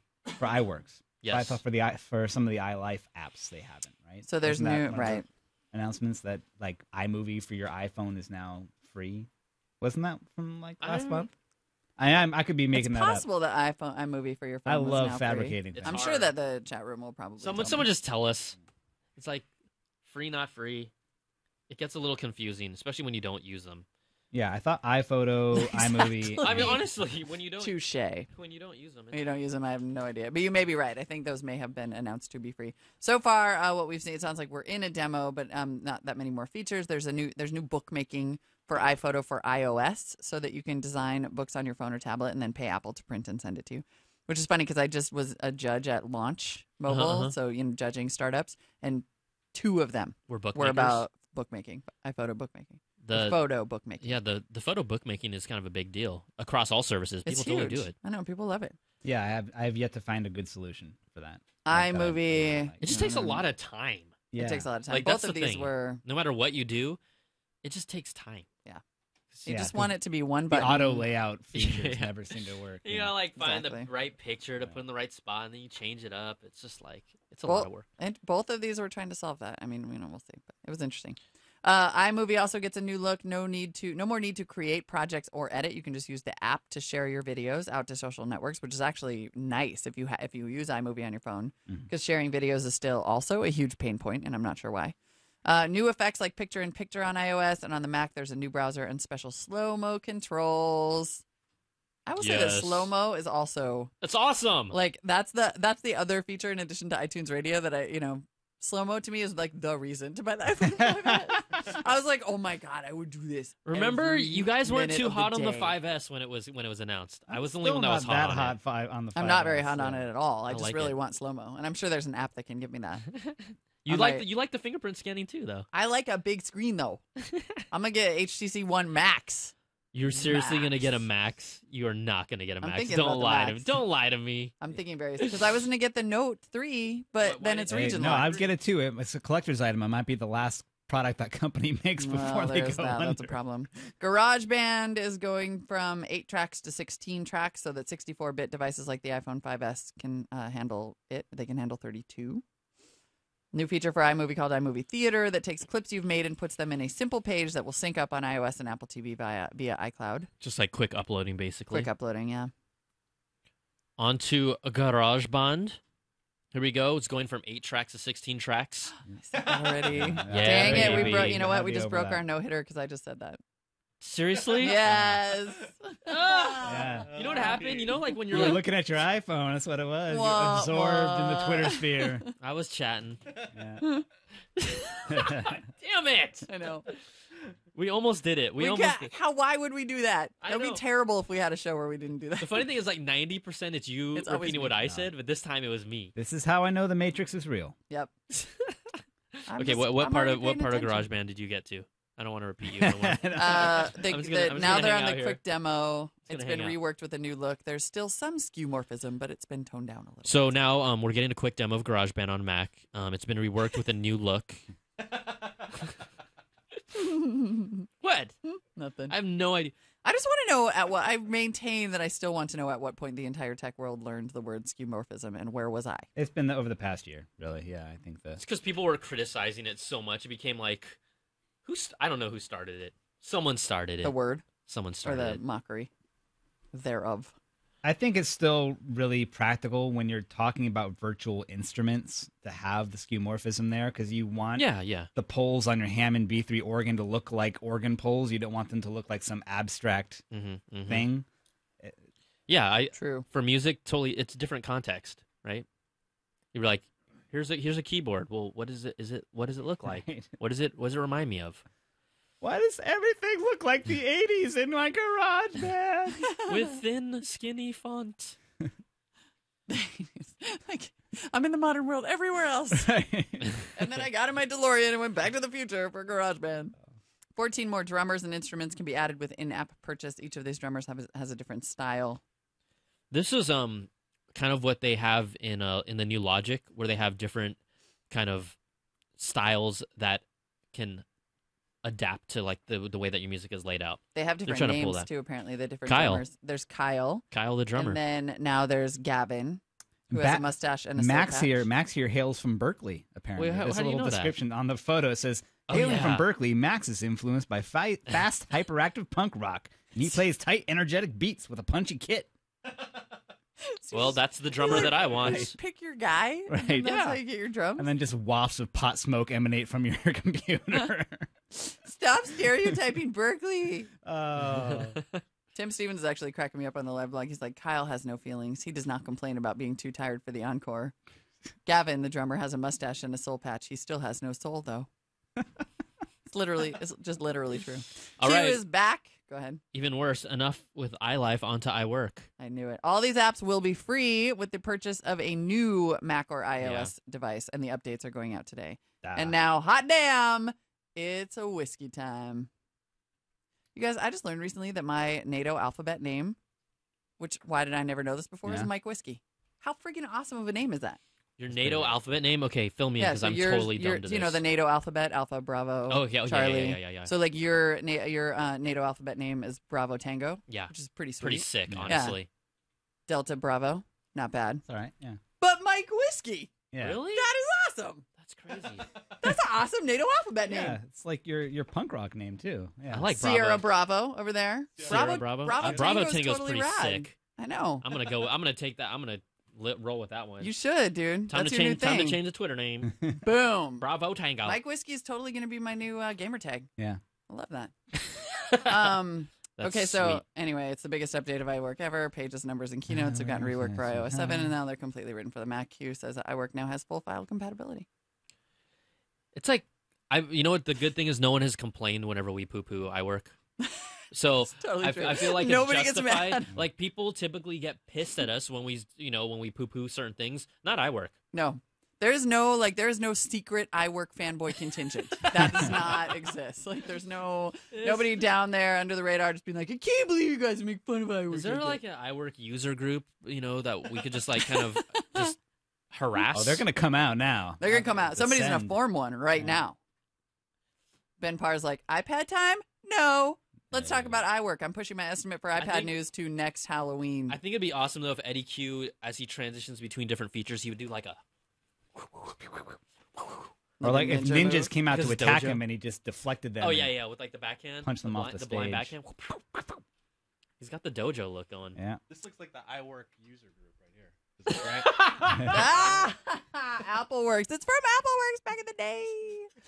I love it. Oh, that's brutal. That's how far back you got to go That back is to brutal. find a And, fan. Let's and invite this him to is hang not out to with say us. that people don't use it. It's just that people don't tend to get excited about it, right? And use it. Okay. I'm just messing with. I mean, there are Have people. you used Pages? Have you tried to use Pages? Because I have tried to use Pages. I'm just saying. When was the last time Oh you my made God. you made a true document on Pages and sent it to someone? You're right. That's all I'm asking. That's the only question I got for you. Now, if you have, tweet us. If you use Pages and you've sent a document out and made it in the last month, Yeah. tweet Please us. let us know. We'll show your tweet because I've made a document in Pages I in don't- the last month, and you know what I did? I cried. I just don't believe it. I don't believe it. And there's gonna be people that are like, I did. I don't believe it. No. Glacierati, aka Juliet Mike, in the chat room. That's the NATO name. Yep. Says that the iWork user group meets on Thursday evenings at the cafeteria of the SF Community College. What is this? Where'd Not you true, get? not Where'd true. you, like, where'd you get this information? I want to go. From the chat room. I want to go. The chat room. I'll be there. We got iCore is Kilo Charlie. I think that's kind of cool. Bravo Tango, man. Bravo Tango's rad. Feeling that. Yeah. You know what I'm not feeling? iWork. Nicholas on Twitter is like, I use iWork, but it's fun to watch you guys make fun of it. Juicy J. Here we go. I can screenshot it. Juicy J. This picture is not selling iWork right here either. And look, you can build an established resume with iWork because Eddie Q kind of talks like this. Have you heard Eddie Q? He talks like this. I'm telling you, this is how Eddie Q talks. Juicy J says, I use iWorks all the time. CNET Live. Fanboy. All right. Hashtag. Yes. Let's see. Now we're going to start again. Snow Steel says, I use Pages every single day and I love it, believe it or not. Amir Matani, I use Pages all the time. Actually, I really like it. You know what? This is good. I feel like we're pulling you guys out of your shell. Yeah. You can all get to know each other now, and you can form the iWork fan. I will say for the record. Oh, sorry. Go ahead. I didn't mean to interrupt. I was just going to say I expect angry tweets from you guys soon. We need to start talking about how much we suck at our jobs and how we're Microsoft Office fanboys. Like, for the record, though, I love Keynote. Hands down, I love Keynote. I like Keynote a lot. I use it all the time. Keynote's all right. Yeah, well, I do use it. It's all right. Apparently, there are a lot of jokes in this presentation, which we're not. I mean, not just ours. Like Eddie Q and stuff like that. I was noticing this. Like it says right here. It says like playing hits from his new album. Yeah, like ha ha ha. Like, there's like little. Yeah, they're like making little jokes. Oh, they're like basically making a Pages document and having fun with it, right? Yeah. They're making jokes. Well, I am Eddie Q. If we go, can we dip in the video just to confirm my voice impersonation? I'm telling you. Bring it. Oh, it's not Eddie Q. Look at his magazine cover. Wow, Eddie got a magazine cover. Live at Cafe Max. Because I'm Eddie Q. We'll have to come back. We'll have to come back when Eddie's back. I don't know. I'm just saying from what I remember, I swear he talks like that. I use iWork daily, actually, for writing on my iPad as I do assignments for a reporter job. But your jokes are funny. Wait, where's? Are you seeing the same? CNET Live. I'm pulling up right here. I mean, Refresh. People can see. You can just see my page right here. You could just, if you want some love, look. Kilo Delta. I use Pages for simple essay stuff. He's feeling that. He changed it right away. Yep. Huh? What do you mean he changed what? Oh, he changed his name? Yeah, he's got Kilo Delta. He probably did. That's rad. Josh White. Wait, people use iWork? They must go to Berkeley. Oh, he's ripping on the drummer, Max. Oh, come on. Max the drummer does not appreciate that. Nah, he's all whatever. E. Moreland's like, these people are fronting iWorks? Yeah, right. Man, I did not realize that iWork would just get such a response on Twitter. Yeah, right. Like, for real. If you ask people to fanboy something, they will, but it's not like, come on. No, but I will say, people do. It is useful on like your iPad or iOS device because it's kind of the only game in town, or at least one of the better ones for actually getting document work done and exported the way you. Don Bell secretly uses iWork. I'm just saying. Don Bell uses iWork. Here we go. Here's some new stuff in iWork. New today to iWork for iCloud is online collaboration, something to better compete with Google and Microsoft. So, a hugely powerful feature of the competition, one that will surely be well received here, says Tim Stevens, and I think that is actually very true. Like, again, but then you have to find multiple iWork users, right? Hey, the Apple iWorks user group meets in San Francisco Community Center every Thursday night. Every Thursday night. Be there. Be there, be square. Find a friend. I will not be there. I do think that you're right. Like iWork, and this is why this should have been combined with the iPad announcement, because the only place that it's acceptable, or like the only reason that you would use iWork is if you're using it on an iPad, and then it's fine. Like a friend of mine tweeted a picture the other day of her writing setup. She was like, I'm just doing some writing, working on my book. Yeah. And she's got an iPad with a keyboard and Pages. And I was like, oh, okay. It'll segue perfectly now, right? Guess what the next product they're going to announce is. Q says you can even collaborate with a friend who's stuck on a PC. Oh. Like how? I'd like to. Like, just don't. Oh, you know why? Diss the PC if you make iWork. You know what it is? It's because they're saying you log into iCloud.com and you have access to all the iWork apps through that. Yeah, that's why. That's so you can do it on your PC. Sure, you can. Free with the purchase of a new Mac or iOS device, right? I'm excited to see everybody tweeting me with their new NATO phonetic name. In fact, I think it should be a new hashtag. Let's do it. Okay, CNET Livers, you want to see what the best name? Give it to us. I don't even know the entire NATO alphabet. Nick just wrote in and said his name's November Papa. It's okay, I know it. So you know the whole thing? Okay, that's awesome. Refer to Wikipedia to find out. Yeah, exactly. There's got to be some generator. There's got to be a generator. Oh, there probably is. Right? Yeah. Hashtag by CNET the Live, way, let us know. iWork free. Okay, now you did it. I did what? Yeah, I You said just that. I said already? that like while you were talking about the NATO outfit. Yeah. We're even. In case you're keeping Got track at you. home, the score is now tied. Got you. Yes. All right, Cook is back on stage right now. I'm hoping we're talking tablets, right? Tablets. Tablets. Yeah, we got to talk Take tablets. us down to Tablet Town. I want to take you to. Heading on down to Tabletville. I want to take you to. Oh, bring it on down. Tablet Town. Bring it on down to Tabletville. Can we get like JT to do that one? We should hire JT for next time. Yeah. Well, I think he's coming as our Mollywood replacement. Oh. Yeah. JT, that's like big. Justin Timberlake? Yeah. Really? I heard that rumor too. Okay. Or as I like to call him, Juliet Tango. I mean, I'm just curious what's going on with MySpace. Oh. If you don't know, he invested in MySpace. He's trying to bring it back. He didn't bring MySpace back. Next up, iPad. Yes. All right. Okay, let's dip into this. Let's just dip in. Or as Ben Parr says, oh God, iPad news finally. Good. Can we? Dip. I'm feeling it. Dippity dip. To have our latest software and access to the greatest new features. And we think all of our customers, from consumers to educators to enterprise and small business, are going to love this new experience of owning a Mac or an iOS device. Next up, iPad. We launched iPad 3.5 years ago with a very clear goal and a very ambitious objective. We called iPad our most advanced technology and a magical and revolutionary device. But not everyone saw it this way. Some didn't see the need for it. Still others didn't think it could compete with a netbook. There was no need for it. Who remembers netbooks?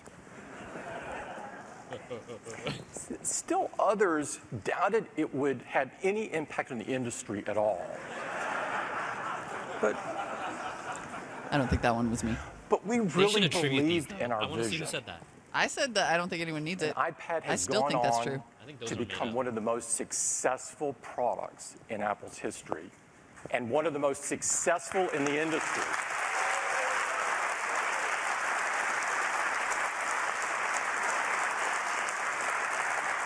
And I'm pleased to tell you that earlier this month, we sold our 170 millionth iPad. That's a lot. It's a pretty decent number of iPads there. Incredible number, and I can't think of another product that's come so far, so fast. Now everybody seems to be making a tablet. Even some of the doubters are now making them. But regardless of what you might hear or read about how many are bought or sold or activated, iPad is used more than any of the rest.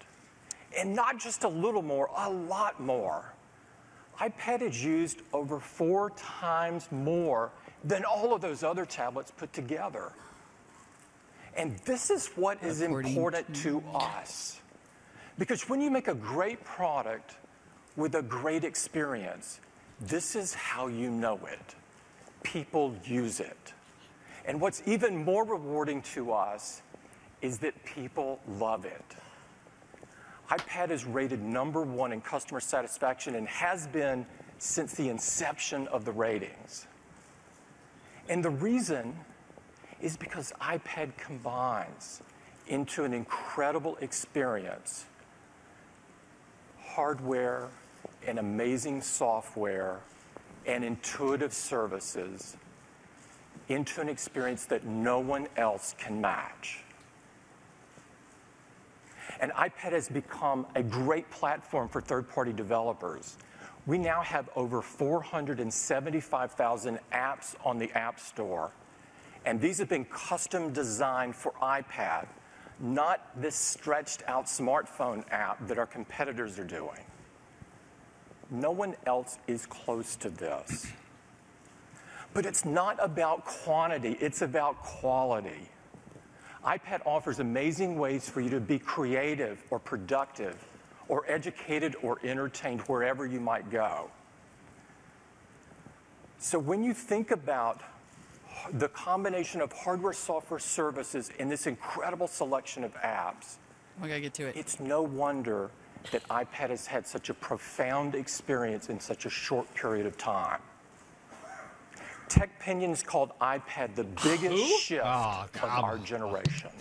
This feels like he's defending it too much. Yeah. Like you're defending it too much at this point. Just get to it. Get to it. You know people are excited about it. Like, well, we shouldn't, we take the stream for like 5 minutes of just trying to convince you that it's awesome. Activations do matter. I don't know where the use. I mean, like, I don't know. It just feels a little too nervous. I mean, whatever. Tell Mainly, the I'm just story. like, come on, get to it. you just want to get to it, honestly. Totally do. But even that, like our live bloggers are saying, Tim is really teasing this one out. Who's ready for a new iPad already? Right? They're talking about the number of iPad apps on the App Store. 475,000 iPads. I mean, iPad apps, rather. I'm taking this as a sign that maybe it will not be a Retina iPad mini. I think so too. Like, I think it's so much build up. Sell it so hard. Yes. Really? Yes. Jeez. I think we're gonna be a little bummed out here. We'll see. We'll see. Oh, now he's showing a video of interesting and noteworthy things that people are doing with iPads. How they use the iPads. Like fixing windmills. That's cool. Harvesting crops, speed skating, and Olympic diving. These are all cool. But what is the iPad gonna come in? I mean, you know what it is also? Because there's so much more competition out there that is actually taking a big chunk of their market. They're like trying to sell this to us hard now, right? Yep. Everyone's using iPads. Guess what? Everyone's using other kinds of tablets. Everybody's using all kinds of stuff, turns out. But yeah, the hard sell is, it always feels yucky when you get the hard sell, and this is like, it feels a little desperate. Yeah. I mean, look, like 2 years back to back, the Nexus 7 was our tablet, not the iPad mini. Yeah. Right? I just interviewed that guy. Which guy? The guy in the wine. The grape guy. Yeah, the grape guy. Adam in Scotland says this is boring enough to make him revise Spanish subjunctive conjugations. So that's important. And Trivially Travis says he's going to use his iPad to improve his speed skating technique. Good. We all need that. It's going to help me be a better dancer. I mean, it's like... I don't know. Somehow. See, that's when you don't want to use your iPad as a camera. You know that's what? I still can't believe how many people I see doing that. I can't believe it's it. So crazy. There was somebody at the baseball game the other day, like, oh yeah, at A's game, holding the thing up. I take pictures of people doing that all the time. It's pretty amazing. So we got this. At the zoo, Trivial Travis says it's rampant, that usage. More things like surgery. In real life, the video is over and Cook is back out saying each of these scenes has an amazing story behind it. We want to help our customers create even more amazing customers because we know if you're hanging this off a is cliff, just the beginning. Dude, if you're hanging off a cliff, you can use your iPad. That's amazing. You don't need a desktop or a laptop. You or just can use your rope. iPad. You need an iPad. Phil Schiller is back up to drop some specs. All right, let's check it out. All right, now we're finally unveiling. And each of those scenes has an amazing story behind it. Man, now he's repeating what Molly Wood's saying. He's repeating He repeats me. He wasn't paying Even attention. more Phil just wasn't story. listening. Stop texting, Because we know Tim. that this is just the beginning for iPad. And so we've been busy working on the next generation of iPad. And to tell you all about it, I'd like to invite Phil back up on stage. Phil? Thank you, Tim. iPad is delivering a new vision for mobile computing, unlike anything that has come before. It all began with this amazing 9.7-inch multi-touch display and the incredible power it enabled for software. The ability to hold the internet in your hands as you surf the web and do your email and make FaceTime calls. And over just 3.5 years, the team has been on a relentless path, every year updating it with newer and better versions, each delivering further on this incredible vision of mobile computing. Get to it! It's quite remarkable what they've done. That's a lot of white bezel. And today we think we have the biggest step yet in delivering the vision that is iPad. And would really love to show it to you right now. I actually want to get I want to get a 5th gen iPad, actually. Give us the Gipper! That's silver. It's the sipper.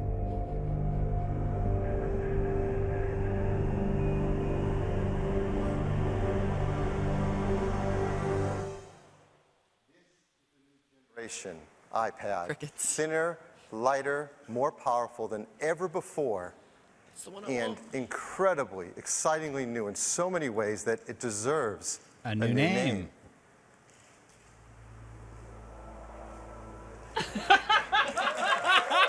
Sorry.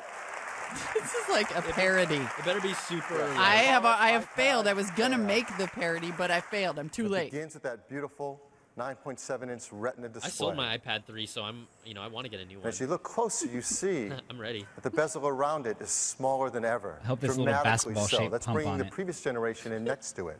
You can see the bezel Dude, is 43% thinner than the previous But version. iPad- I'm just kidding. I'm just Making it more comfortable to hold in your hand. When you look at it from the side, you see how amazingly thin it is. Again, let's bring in the previous generation next to it. It's dramatically thinner, just 7.5 millimeters thin. That's 20% thinner across the entire device. Now, to I make headbutted the mic. I'm sorry. an iPad Just can't this take it. thin took a huge amount of work over years. The team has just been remarkable in finding every 10th and every 100th of a millimeter from every level of the system, from the bezel to the multi-touch surface to the display and battery and enclosure, shaving every 100th of a millimeter. And the benefits are not only making it thin, but lighter too. The previous iPad weighed 1.4 pounds. The new iPad Air weighs just 1 pound. Whoa. Okay, that is That's good. sick. That is good news That because is the sick. iPad is a brick. That's crazy. That makes it Pretty nice. the lightest full-size tablet in the world. The smaller bezel, lighter feel. When you hold it, it will be a dramatically different experience than the previous iPad. In fact, this happens every now and then. We have an Apple product that we introduce where all the words and pictures don't quite do justice to how amazing it is until the moment you pick it up the first time and feel it for yourself. And when you get to do that, you'll understand why we are so excited about this iPad Air. Now, what's Calling inside it Air is makes just as room for amazing Pro. as what's outside. Just saying. As inside is the brand new Apple A7 chip that we just launched with the iPhone 5S. So far, And everything it's he said has blown been what the everything rumors away were in indicating performance. for the 5th gen. In at fact, least. Gizmodo wrote, Even the forget name? specs, it No. blows Not the name, everything not the name, away. the specs. I know. And it slapped. I'm does. just It's a 64-bit desktop class Nobody saw that architecture coming. in the palm of your hand. Not even Tim Cook. It's an amazing chip with over a billion really? transistors. We have also included the new M7 motion coprocessor as well. Now, this CPU performance is twice the previous generation, and the graphics performance is double as well. We've charted that performance over time. You can see from the original iPad, which started with a very fast chip to begin with, as you may recall, and now we're up to 8 times faster. Half of that performance coming now with iPad Air. And graphics performance, look at this increase. Whoa! 72 times faster than the original iPad. We just worked on that chart until the line went up. They should have sound effects like with the new iPad Air. And you're going to feel that across so many of the things you use. Playing games, a 2-fold increase, the ability to do great 3D rendering. Professional applications where opening large files and doing complex operations can be up to twice as fast. This is a screaming fast iPad. Screaming. It's faster at Wi-Fi too. For the first time, we use MIMO Well, technology. they quoted Gizmodo, so now the That chat room gives wants to know, or the multiple Twitter wants to know, antennas. did they make up? So you can Are get they up friends to again? twice as fast They might be. 802 end performance as before.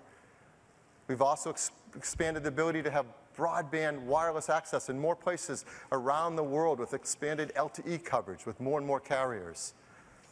And throughout the entire product is all the things that make a great iPad experience. A 5-megapixel iSight camera that also captures HD video. The new front-facing FaceTime camera with better low-light illumination. And for the first time, dual microphones for better audio capture as well as Siri voice recognition. All this performance, this thinner and lighter design, and it still delivers amazing all-day 10-hour battery life that our customers New battery love. logo. The new iPad Air comes in silver and white and space gray and black. No! And like all of our products, it's No made gold? incredibly No environmentally Gipper! friendly. No Gipper. I hate you, Tim Cook. The I new can't believe iPad you Air didn't will give me the replace Gipper. Our top-of-the-line full-size iPad start at the same, just $499 for 16-gig Wi-Fi config, and with cellular technology, $629. Now we have an iPad 2 It's available at $399. We're going to keep that there because there are a lot of customers that like getting access to a full-size iPad at just $399. So this is our full-size lineup. iPad 2 at $399, iPad Air at $499. iPad Air will start shipping very shortly, November 1st, in a huge list of countries around the world. Why is the iPad 3 such a Notice black sheep? one Why do they country hate for it so the much? first time on the our- iPad 4. on our- You know what on it our is? wave And the one iPad list, 4. China. You're going to Get charge me the new $399 for an iPad Air iPad with 2 Wi-Fi and just right at retire the the iPad rest 4? of You these could bite countries. me. Okay, sorry. That was my rant for the day. This is our probably biggest leap forward ever in a full-size iPad. We have a video to tell you a little bit more about it. So we'll talk over this video. The name is laughable do because it's almost like they're mocking themselves. But faced- oh yes, Yes. Hold on, I I have called to it. watch That's good. Are you going to do your Johnny Ive impression? Yes, no, I'm not going to watch this. while at the same time more powerful. The more we reduce a product's physical volume, the more difficult it becomes to increase its power and maintain its battery life. But if we can overcome these challenges, we can make something without compromising. iPad Air is just 7.5 millimeters thin and weighs I think it only probably 1 feels pound. ridiculous though. We actually started work on this product years ago, designing and engineering the primary technologies that would be necessary to make it. The new A7 chip is incredibly powerful and also very power efficient. Because of this efficiency, the battery could get smaller, yet critically without any loss in battery life. And of course, by reducing the battery size, the product became significantly lighter. We reduced the dimensions of the bezel. With less mass, the iPad Air still retains its structural rigidity. There's a simplicity to it, but there's nothing precious about it. This integrity, this durability, inspires confidence in a product that's meant to be taken places, handled, and really used.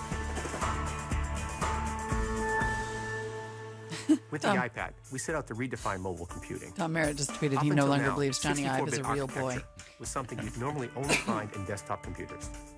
The new Apple-designed A7 chip brings 64-bit technology, all of its advanced computing and graphics, to this All right, we could probably come out of this video, right? device. I mean, they're gonna jump. Yeah, we can come It's out. kind of just a demo video. I don't know. Do we want to see it? What if we? Let's just talk over. Let's just talk over it while we're just hanging out. So Yeah, I mean, it's basically just it's like not anything new. All right. So they've omitted completely the 3 and 4, Right. in exchange for what have to be insane margins on the exactly, iPad 2. exactly. It's all about the cha-ching because the Which iPad 2 doesn't even have a Retina display. Is insane. The iPad 3 lasted for like 6 months, and then they went to the 4 right away. And we still haven't heard about the Mini. I don't. My whole thing is like I feel like the Air, adding the Air onto it, it seems completely unnecessary. Because No, just it call it was the just going to iPad. be the next generation of iPad. It would have been all the same Yeah. specs. There's nothing unique about it that they wouldn't have done like iterative I design think wise. I think it opens the door for differentiation in the line. I really do. I think it opens the door for like a Pro line. line. That's a good point. Yeah. That's I mean- because that to me is the only reason to do that. I mean, the Air has good brand affinity. People, the MacBook Air is an extremely popular product. People love it. But I feel like the only reason to do that is To separate the line. Well, yeah. Also, to lay the groundwork for it. They might not even separate today, but they lay the groundwork. They're up for in it. generations enough now where it becomes kind of awkward, like the iPod Touch 7th generation or 8th generation, or however you want to call that. At least having Air in there gives it a differentiation of like a nickname, right? Yeah. All right, they looks like they're going to drop into the iPad Mini. So let's just go check out, see what they're talking about. Is the all-new generation iPad Air. Next, let's talk about iPad Mini. iPad Mini has been a big hit with customers because it delivers the complete iPad experience in an even smaller design, 7.9 inch. It lets you do all the things that you love to do with iPad. You surf the web, do your email, make FaceTime calls, read books, watch movies, and use all those hundreds of thousands of applications. Customers love the complete iPad experience the iPad Mini delivers. And the one most requested feature to add to iPad Mini is a beautiful Retina display. And that's what we're going to do today. I know, chat room. Everybody's like, already tease tweeted me. it and put it in the chat room. I'm like, I hate being behind. The 7.9-inch Retina display That's 2048 by 1536 pixels, the same number of pixels as an iPad Air. So it runs all the same software. When you use it for everything you do, from looking at photos, where the pixels are so small that you can't see the individual ones at a normal distance, or text as sharp as the finest printed newspaper or magazine. The experience is just amazing. And the new iPad mini with Retina display is also powered by this brand new A7 chip with its 64-bit architecture. This delivers a huge jump in performance for iPad mini, up to 4 times faster at CPU tasks, and up to 8 times faster at graphics tasks. You're going to feel performance across everything you do that's so fast. Because they were And using an still old that processor great in the first all place. day, Yeah, 10-hour exactly. battery life. The iPad mini with Retina display also gets the new 2 times faster Wi-Fi with MIMO antennas. It gets the expanded LTE support for more carriers around the world. It has everything you love about iPad, a 5-megapixel iSight camera, the new FaceTime HD camera. Comes in silver. This is the and same white, picture we used for the and iPad space Air. gray and I know, black. it's seriously the same thing. Not gold. By the way, just in And the case you new iPad mini are with observing Retina display carefully, will there be seems to be priced no sign at just of the touch. $399. Screen. That's for 16 gigs of fingerprint sensor. Wi-Fi and $529 with cellular technology. They'll be available later in November. Uh-oh. And we're going to keep the original iPad mini in the line as well, because as you know, it starts at just more. $329. But what we're going to do is at the same time lower the price of that iPad mini to just $299. I didn't want to spoil it for you, but I already saw that on Twitter. We're like a minute behind at this point. It's making me crazy. So that's the lowest price yet Try to be in the for an moment. iPad, giving you a full iPad experience for under $300. And so here's what our lineup will look like going into the holidays. You'll have iPad mini starting at $299, iPad mini with Retina display at $399, a full-size iPad That's a 2 lot. at $399, and the lot to brand cover. new iPad Air at $499. But there's one Just more thing. An incredible lineup, there's unlike not. anyone else has in the industry. Something amazing at every price point. Basically the same guts in the iPad Now, mini in as addition the to Air, that, by the way. customers Yeah, love protecting their iPad with covers and cases. So we have new ones of those, too. We have a brand new iPad cover made of polyurethane. It works for both the iPad mini I want and the new leather. iPad Air. Comes in these beautiful colors for just $39 each. And there's the iPad case that protects the front and the back with a beautiful leather case in these amazing colors. It's $79 on iPad Air and just $69 for iPad mini. And both the cover and the case come Those in colors. gorgeous Oh, there we product go. red Thank you. versions as Come on. well. Give me my red, because those colors are ugly. They're like doo-doo colors. So that is the new iPad mini with its Retina display and the all-new generation iPad Air. Now let me turn it back to Tim. Okay. Everything's par for the course. Leather. Par for So the wait, course. none of those covers had a keyboard though, right? No, not yet. None of those iPads had a fingerprint sensor. There was no none of iPad. those Yeah, iPads no, had No and Touch ID. and no gold. Probably. No gold. They ran out. The funniest tweet that I have seen so far, possibly the entire day, is from John Lilly, who says, wait. They're saying we have to type in our passcodes into non-gold iPads like animals? Hashtag Apple doomed. All right, so no gold, no touch sensor, and then no love for the iPad 3 or 4 Man. at all. The one, the good answer that I did see from somebody about why they would keep the iPad 2 around is for people who have a lot of old dock accessories. Except that there was that iPad 3 with a dock that's connector that was a crazy. really nice Retina there was a really nice Retina iPad with a dock connector and really good specs. Yeah, And now the iPad 2 is selling at the absolutely unconscionable price of $399, which is the exact same price as a freaking iPad mini. I don't understand that. And it's just like, it just feels like, I just feel bad for our why editors bother? because when they're going to go into the demo room, there's so many products they're going to have to cover, and they have to recover like maybe iPad 2s and. The reality is that people, I can't see that many people buying an iPad 2. Like, why? No, why do that? Why? Just and if just you get do rid buy of an it. iPad 2 at that price, you're a sucker. Yeah. Like $309 is a ripoff. You could buy an iPad 3 or 4 for probably around the same price on eBay. That over time will be better than buying a new iPad 2. I'm serious. I know. I truly don't get it. It just feels like there's no justification whatsoever for people offering that except for just an obvious. Just to have it there, but people aren't going to. Or to force you into, like, it's Donald's theory in action, right? Exactly. It's like keep only the turd around to force you into to get an air to buying that. Because then when you're at the Apple Store and you're confusing. kicking the tires, you're like, I don't know, $500 seems a little. Well, we have the $299 iPad over here, and then you see it next to it. $399. But then you see it, and it looks like you're looking through a screen door, and you're like, oh no, I'll pay the $500 for the Retina display, no iPad Air, yeah. So the I'm just enraged by that price. But anyway, I think you're right. No one's gonna buy silly. it. No one's gonna buy it. But it's there for a reason. No one should buy it. You're a sucker. We're gonna make sure everyone doesn't buy it. That's I'm my gonna go, job. That's I feel my like job. I might go onto the eBay and look for an old Retina iPad 3. That's what I just sold. No, I know. I just sold mine on eBay. You already literally sold just it? today. I sold it for $350. Can you just take it back and then I'll buy it from you for $340? I love you, Molly. It sounds like Tim is winding down. They showed the ad for the iPad Air. That's not going to be fun to talk about because that's confusing now. Well, because there's this Air and that Air. When you said the Air, I was like, the what Air? Well, it was also confusing when they released 2 iPads in 1 year, and they didn't really call them a number at all. They were just like, it's the new iPad. It's better than the new one. It's the new iPad. Yeah, it was the iPad new. So no iPod, no special keyboard covers. It was fun to speculate that, though. That was fun. I would have liked no that, Apple actually. TV, no Apple iWatch. TV, no watch, of course. No, you guys, the keynote's not over yet.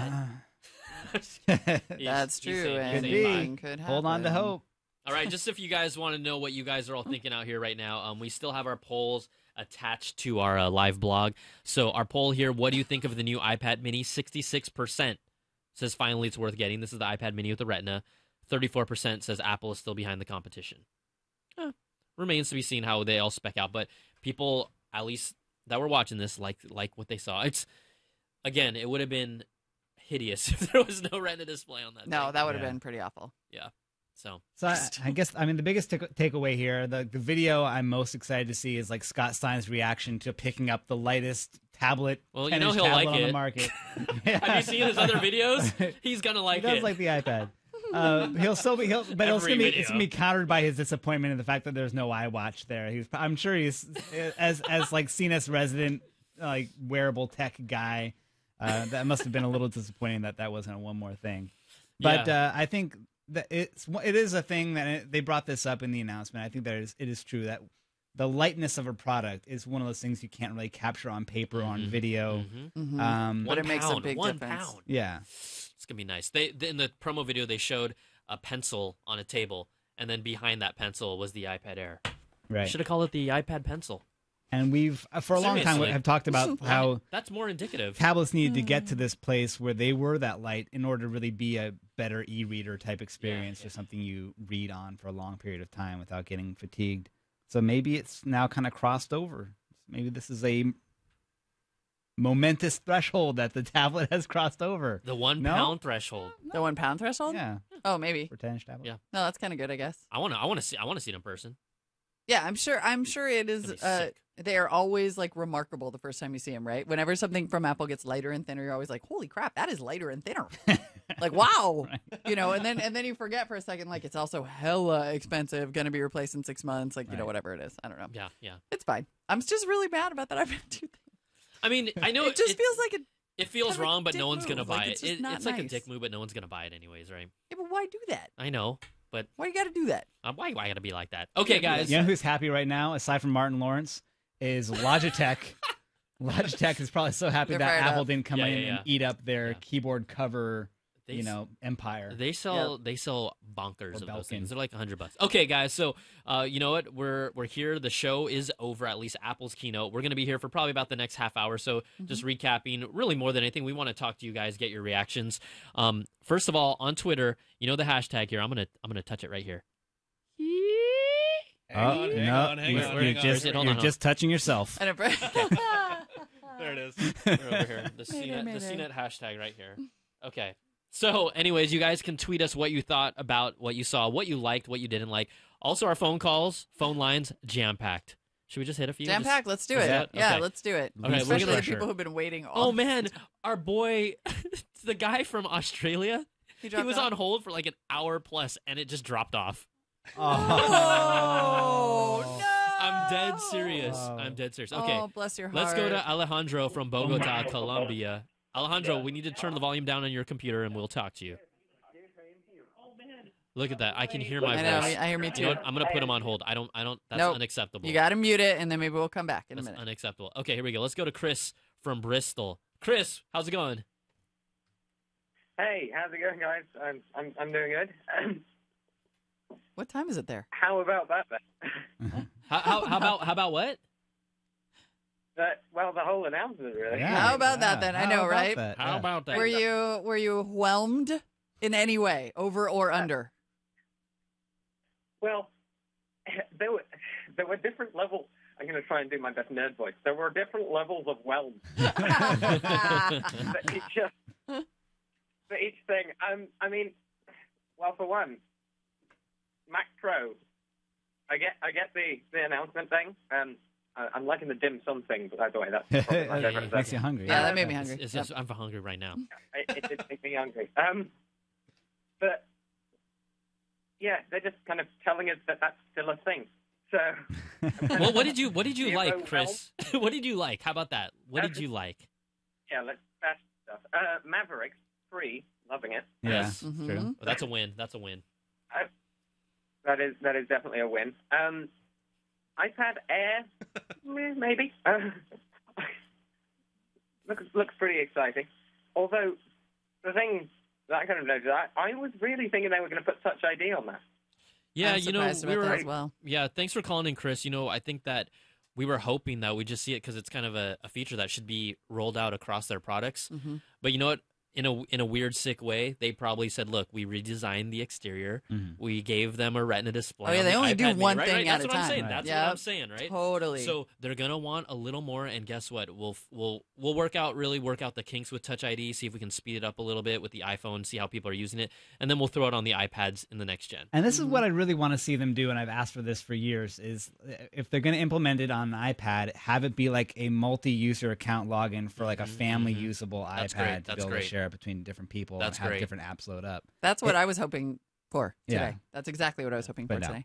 But because I have a password this time on next my year, iPad. we'll see if it comes Hey, multi-users on a tablet have been around for 2 years now, probably. I think about 2 years. So Apple will do it in year 3. That's cool. And with a color. Yes.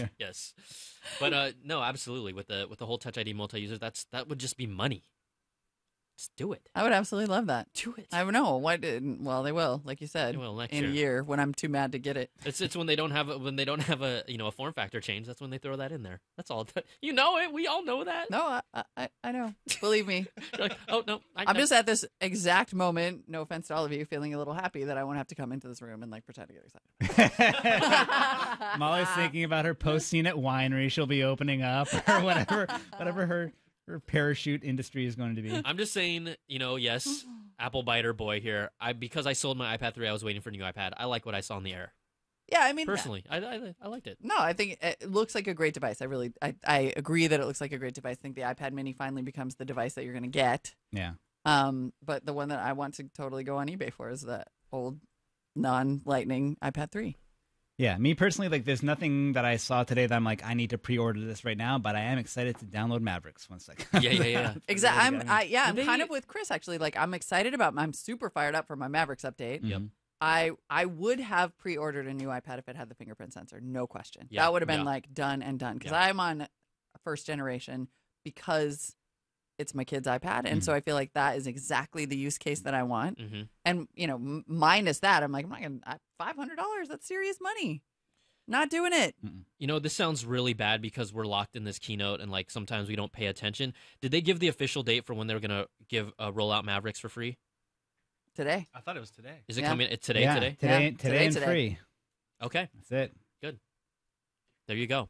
Software is available today. Okay, I just saw that. And so there was November 1st for the iPad Air, but later in November for the iPad Mini. So that one actually people are gonna have to wait for, which I'll probably be bummed about. But iPad Air is $499, and then Mavericks today. What's interesting about the rumors? iPad 2 today, and for the past 2 years. Killing me. The interesting thing about the iPad Retina, right? They said later in November. Well, the rumor mills before this even happened said that they would be, the supplies of the actual iPad mini Retinas would be, restricted. Mm-hmm. So that could still be the case, right? The lower the general iPad mini or original iPad mini is still going to be readily available. That iPad or mini Retina may not be as readily available. No, it's going to be hard as hell to get. You know what I mean? Yep. I mean, they say later in November, so there's no release date for it, and it could slip. I mean, they don't want it to slip too far because, like Dan Ackerman said before we started, that's going to be a huge holiday shopping gift. It's definitely the one that everybody's going to want to get for Christmas or for Hanukkah. But I would be a little concerned about that availability for sure. I was also thinking going into this, like, what could Apple do to dissuade like the nation's nerds not to be buying a new console, spending that $500 on a new console right now? Like, true. I don't think it's going to be a console season no matter what. But for people who are hardcore iPad users who have been waiting on an update for a while, I think that the Air is going to be a significant update from people like Molly and I who are still rocking the iPad 1. Like that's. Well, I was rocking the 3 still. I didn't care Right. about the 4, So yeah, they do the job for the most part. Yeah, I mean, that really the only reason that I'm thinking about upgrading at all is because I think that there's a lot of fun games that my son could play with the camera. The front-facing camera does all these fun games, and we don't have that. Yeah. We're living in the dark ages. Ages. Clearly. They didn't show off Infinity Blades, and that was kind of. Oh yeah, well I they know what did a that letdown. last month. You know what? Last month. Steven, I apologize for that. Yeah, I was a little. That was your prediction, right? Infinity Blade 3.4 or whatever they got now. All that.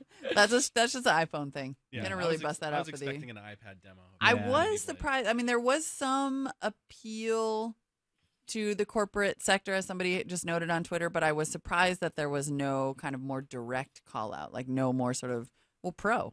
I mean, I wonder if that is the next thing that we will see, because like I said, I think the door is open for that, but I'm surprised they kind of didn't go there today with a line differentiation. Yeah, I mean, it's one of those things where maybe also the fact is that, look, it's right before the holiday season. Are they going to really try and confuse people right now with another model? They're just like, hey, let's just hit the consumer hard where we know we're making our money and then worry about that later. But the point that you made about the differentiation is like right on the money. They can totally do that. Oh, they totally can, and they probably will, and you're absolutely right. There's no reason to do it now because this is the holiday announcements. But yeah, I'm interested. Do we have more calls? Oh, we have plenty of calls. Okay. People are filling this up. Then I'll stop talking because I tweeted that. I was like, call us. Oh, yeah. The lines are locked in. We need to get through some of these. Okay, let's go talk to our buddy David from Australia. David, waiting patiently. We've got you in here. What's up, David? Hi. I am pretty good. I'm from Australia, and it's around 2:45 a.m. Did you hear the didgeridoo in the background? Because I do. I didgeridoo. You know what I'm saying? I didgeridoo. Oh, yes. Hi. Yes, I find It's freaking Molly out. It is. I find that Apple is very disappointing these days, especially because I think it's very disappointing because there's been no accessibility updates or anything really in 2 years. You know, that is a really good point and something that I had several tweets about going into this event. That's something that they leave out of the keynotes, and it is something that they haven't really updated. I mean, they're kind of just right. I think you are right to feel like they're sort of writing off that audience a little bit. And it's one of those things that they're not going to, unfortunately, showcase on their keynotes. Do you know what I mean? Like they can do a lot more. They added this switch control feature in iOS 7 where you can at least it kind of navigates you through it in different ways. It actually doesn't necessarily mean it's easier per se, but they haven't talked about it either. And like Daniel said, it's just not. I don't know how much more of a focus it's going to be for them. I don't know if it's going to be a focus in the keynotes. I will say that they do tout it. I mean, they have a site specifically for it, apple.com/accessibility, and they talk about how there are features like voiceover, assistive touch, guided access in iOS 7 and in the iPhone, and that they have OS 10 accessibility.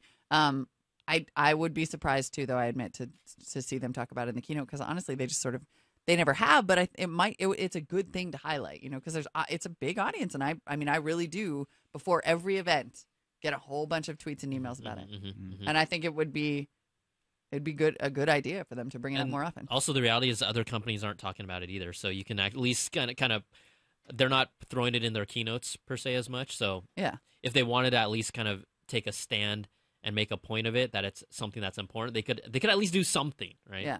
But one of the points that Daniel brought up though is that he said he felt like Apple wasn't the innovator anymore, or the cutting edge company they once were. And on our polls under our live blog, for those of you that are still watching, I know there's a lot of you because seriously, we see the numbers, we know. But under our poll here, we ask, how do you feel about Apple after this event? Apple is still the leading innovator, or I'm let down. I guess I'll have to wait for 2014. This is pretty much split down the middle. 49% say they're still the leading innovator. 51% say they're let down. I think like my biggest disappointment is that there's not another company that's taking it up. That's like, exactly. If Apple is now resting on their laurels, there's such a great opportunity here for someone else to rush in and pick up that innovation. But it's like no one else is doing it. And I know. And I think some of it's timing, because some of it's just like the economy. Some of it's like there has to be that certain kind of unicorn company that is both like well staffed and like hungry for it, but also moneyed enough to be able to pull off great big projects. Oh yeah, I mean, you have to be able to convince people. I mean, I think Samsung has been the closest, of course, because they've been the ones with the money to take over market share, to get that name recognition. But yeah, for a company to come out of nowhere with no name recognition, I mean, I feel like the biggest competitors to Apple in the innovation space are all those companies on Kickstarter. Well, and Google, it's like Google's trying to. I mean, they're trying to dream big, but their big dreams are a little bit too off of what I think mainstream people are looking for. Yeah. Google's not. For one thing, they don't follow through on product categories. Like you introduce like the weird little bowling ball TV thing, and then it disappears. And then and it's like you can't trust them to stick with anything and keep improving it. They're more services than products, And they just it feels like every hardware thing other than the Nexus phone line is sort of a lark. And the Nexus phones are awesome for the pure Android capability, but they're lower end hardware because they're cheaper. And so there's just no company with a name recognition to be able to sort of come out. Like I do think that it may have to be like a breakout Kickstarter, like Pebble is a good example, right? Of somebody who arguably pushed the watch revolution. Yeah, I mean, the only reason anybody was talking about Apple making a watch was because of Pebble, and then the only reason that a whole bunch of other companies made a watch is because of Pebble, because they thought iPad or Apple was going to make a watch. Right. So true. Like, I think you got to. I actually think, and I gave this sort of a little lecture last time. Like, it's time to stop looking to Apple to be that innovator. Like, nobody can do that forever. I mean, no one is an unending fount of genius ideas, and Apple has never been like a truly consistent fountain of genius ideas either. Like that is all by itself a misnomer. But yeah, I mean, I think at this point, the reason you see that split is because people's expectations are starting to come in line. They're not disappointed because they weren't necessarily expecting like a unicorn to come out on stage anyway. Yeah. And it's also what we talked about earlier. A main factor of this is all these products that we've seen now, they're mature. Right? We're not seeing anything that's going to blow us away anytime soon. We know about these other product categories that people are trying to figure out. But again, these are all mature product lines. So it's hard to capture anyone's imagination with a product you've already seen, you already know, and it's just going to get either thinner or lighter or one other feature. And I think it's why someone like Tony Fadell is doing really interesting things with Nest, because he's taking product categories that are no one's paying attention to, and he's doing the Apple and reinventing them and making them totally new and exciting. People getting excited about thermostat or about a smoke detector. It's like it's unheard of, but it's like the formula is to find a product category that's languishing somewhere and then make it your own and totally do it in a new direction. Find the pain. And but doing that in the realm of computers and mobile technology right now is like you can't. There's no rocks to turn over to find something new. That's the other thing. Yeah, exactly. yeah. Like there's no magic bullet for making smartphones more awesome. They're awesome. Yeah. They're awesome. Congratulations. Your smartphone is awesome. Smartphones are awesome. I do want to point out, somebody just tweeted me that there is now a 128 gig model iPad Air listed on the store. What's the price? Did they say? $799. Okay, so that would be a first time. So it exists. Yeah, exactly. And Damn. And also, just now that I look, really now this many years later after the iPad, now that I look at this and see in cold black and white 16 gigabytes for $499. Yeah. I really got to say, only two words spring to mind. They're not pleasant, and they would not be I'm aired. gonna go with bite me. Yeah. Okay. Sure. That's good. That's one way to Yeah, go. well, like 16 gigabytes The dissonance for me is coming as the iPod guy for so many years too, and that there being this peak of the iPod that was like, it's 160 gigabytes. Yeah. You get every song that was ever recorded could be in your pocket. It's amazing. And then like somehow magically we all got used to this idea that 16 is fine as a base.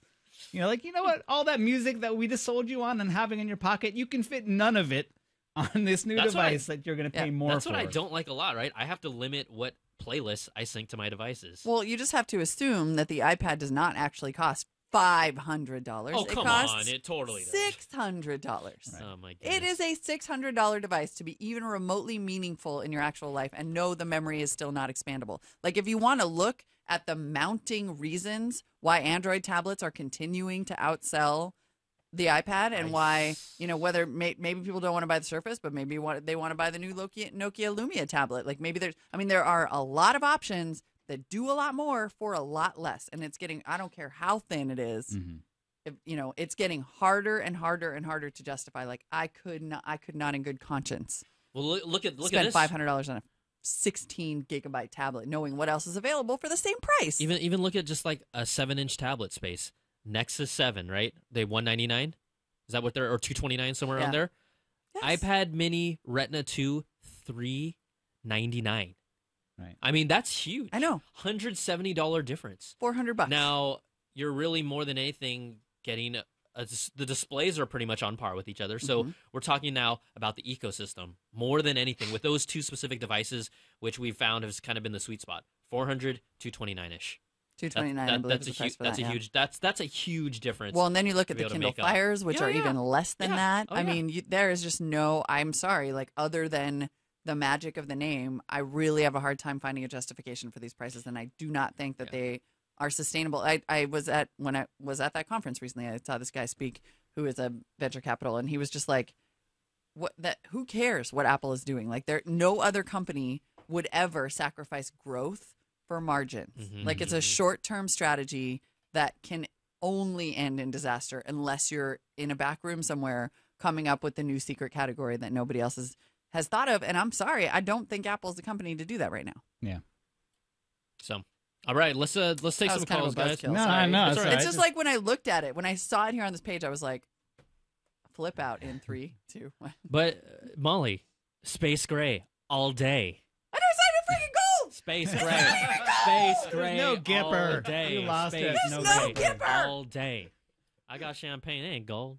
Also, this just in from Scott Stein. The new iPad Mini feels exactly like the old iPad Mini. Yeah, that's what I'm saying. That's what I'm saying. It's exactly. It's just a random. And I do think that this is a point that we should bring in, is that we are going to be having hands-on and first looks for all of these products on CNET.com. I'm sure everyone is rushing to get the tapes back to the studio.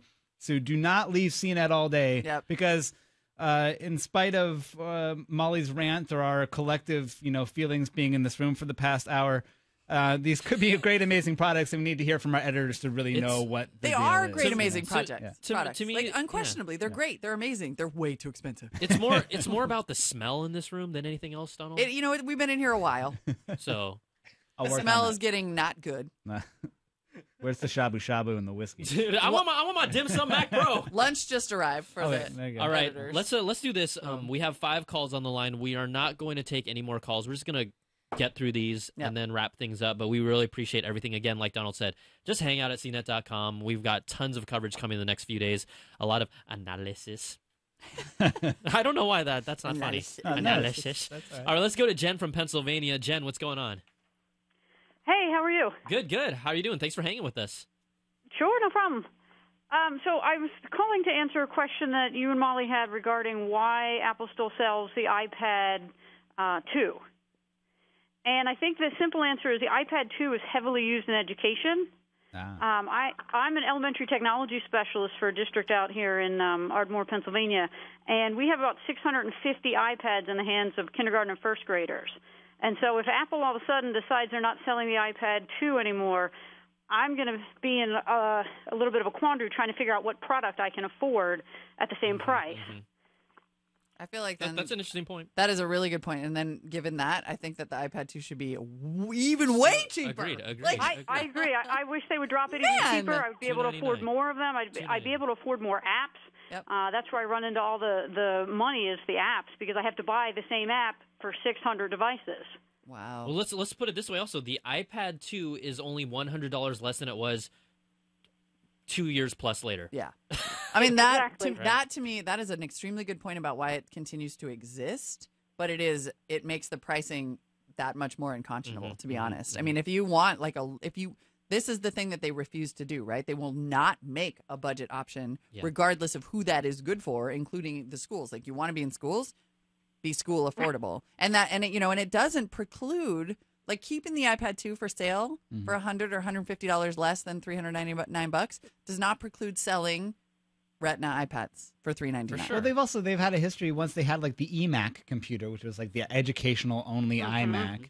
That was specifically sold for that market, and if you wanted to get that product at that price, you had to get it through that channel. Like, why couldn't they just have an educational only? I don't know. In order to keep the price down, but not dilute their other pricing strategies for the other products. ePad 2 Right. The ePad too, I love it. That's what we're talking about, The Jen. ePad Air. Yeah. Thanks Maybe for calling. the ABC pad. Oh, perfect! I love it. Awesome. Thanks so much for calling, Jen. We really appreciate You're it. welcome. Thank All right. you. Have a good day. All right, you too. All right, let's go talk to our buddy. I guess Adam wants to talk to us again from New Mexico, home of Breaking Bad. Shouldn't you do? All right. Walter White. What's up? How's it going? Sorry, Adam. I'm getting a little emotional. He right just here. can't I'm getting stop. emotional, but Well, I have to tell you, I actually live pretty close to where they were filming it. And I actually saw Walter walking down the street. He faked his own death. Wait! Don't tell us! Damn. Don't tell us these things. He's still out there. Is he still out there? That's cool. So what's up with you wanted to talk about iWork? Well, yeah, honestly, I think that was the thing that surprised me the most, to be totally, frankly honest. Like, they haven't updated it since 2009, and I was kind of, like, surprised that they actually updated it this time. But honestly, I have to say the iPad Air has a good design. Sad there's no Touch ID or gold champagne color. But I have to say, did you see the drop test that they did on that in the video? Like, they landed it so perfectly on the flat edge that, like, it wouldn't have hurt it. I'm just like, are you serious? You know what, though? I got to tell you from personal experience, those things are indestructible. Yeah. They really are. And I think touting the durability is super smart because people do buy these devices for their kids, people who have just insane amounts of money, I guess. They are unbreakable. Like, unbreakable. Dude. I don't know if you saw, are you familiar with the test that we did at CES? Liquid. Like, I took an iPad 3, the unicorn. Yeah. The new unicorn. Right. That I had already dunked in water, dropped keys on, dropped like a soda on, done all this stuff too. And then we dropped it off a ladder, no crackage. Then we put high it off a ladder. high, like off a ladder. Like probably what, 8 to 10 feet high. Something like that, yeah. Probably. Enough that Bonnie was really nervous about us being up on that ladder. And then we put it in liquid nitrogen. Yeah. And while it was in the liquid nitrogen, it came on. Yeah. And then we took it when it was all frozen, and Brian dropped it off the ladder again. Shattered more. And it shattered like Terminator because it was all frozen. But it still came on, like its little creepy red Terminator eye was still on. That was crazy. Judging us. That was crazy. Yeah. And that was after we put it in water. Oh, I had totally forgotten that we put it in ice water for a really long Look at time. I'm wearing the same thing. Damn it. Change that. I don't wear the same clothes twice. No, time travel. I don't wear the same clothes twice. Time travel, Tom. Come on, that's horrible. Come Anyway, on, Bravo Tango, step up your game. I am not surprised that they were. God, that was a fun day. Oh man. I'm not surprised that they are touting the durability of that thing because really, that's one thing I will give them over and over and over. Like, if you want to buy a tablet for your kid, do it. That's the one. Liquid nitrogen. That's all you got to say. Because the Nexus 7, somebody just asked me, they were like, what's the best 7-inch tablet for the money then, do you think? Because, the iPad is too expensive. And I said, Nexus 7, no question. However, not a durable device. Mm-mm. At least that first gen one. Not the first gen. The second gen actually might be better. I haven't tested that one. There's the frozen iPad. Yeah, there it is. Okay, show the drop. Show the drop. It really wants to live. So it was like full of water already, too. Then the water froze on the inside and still came on. Oh, man. We're just like... He's totally like, nah. And up. Top step. The logo's still on, you guys. That thing is amazing. You can give that to any kid you want. Okay, you guys. Ready? We're going to count this out real Look at you on the top step. I'm nervous just watching that. It's like, that's WWE style. Cover your eyeballs. I mean, I'm gonna be like this. I gotta protect this face. You know what I mean? Okay, that's not here we funny. go, guys. Ready? 3, 2, 1, drop it! Oh, and look at the glass all over. Look at that thing. That thing just got rocked. That thing went through hell. Is that screen? It's not okay. I actually think it was so strong it dented the cement. It dented the Okay, here we go, guys. Let's This pick is the up best part, right? pieces here. What? You guys!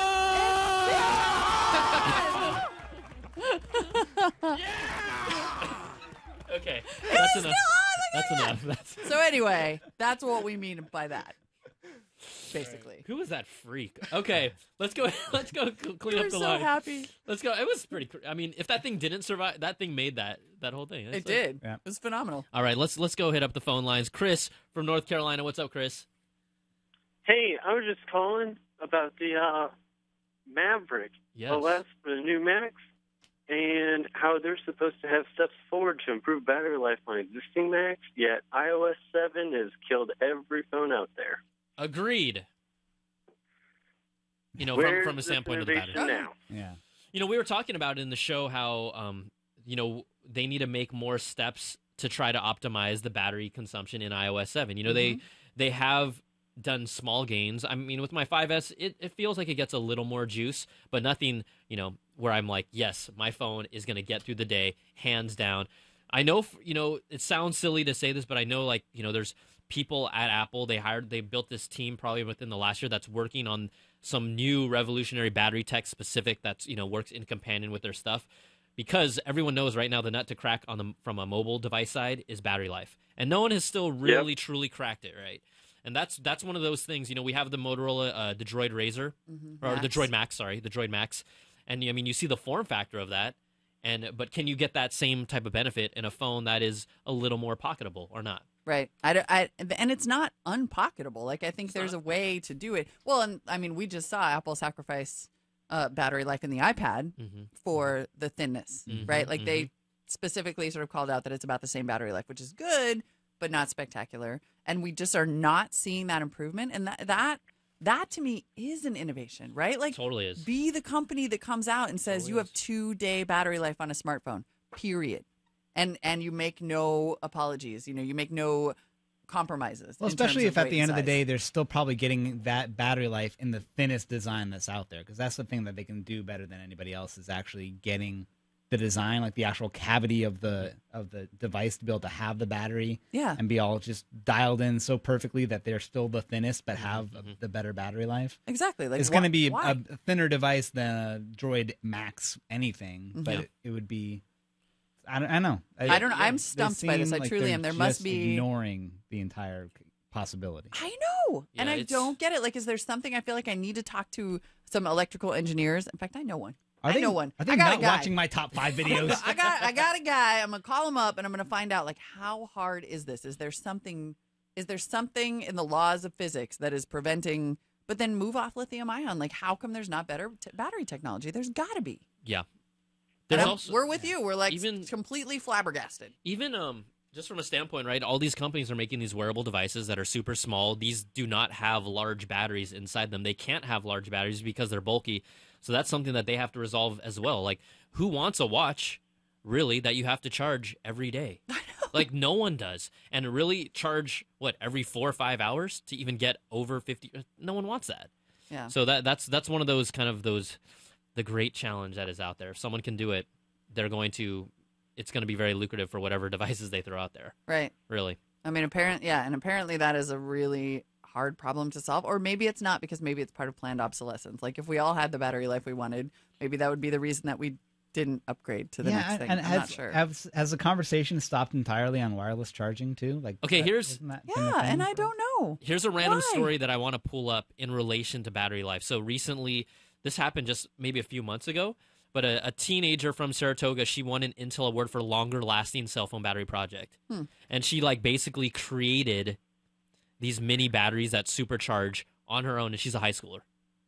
But I'm saying, there are ways to be able to do this, and they haven't figured out yet. Now, who knows how long term this charge lasts? You know, I don't know the specifics of this, but it was a big deal when I heard about it. You know, it's just a few months ago. No, I mean, that is an area that is massively ripe for innovation. It might not feel like a new form factor, Totally.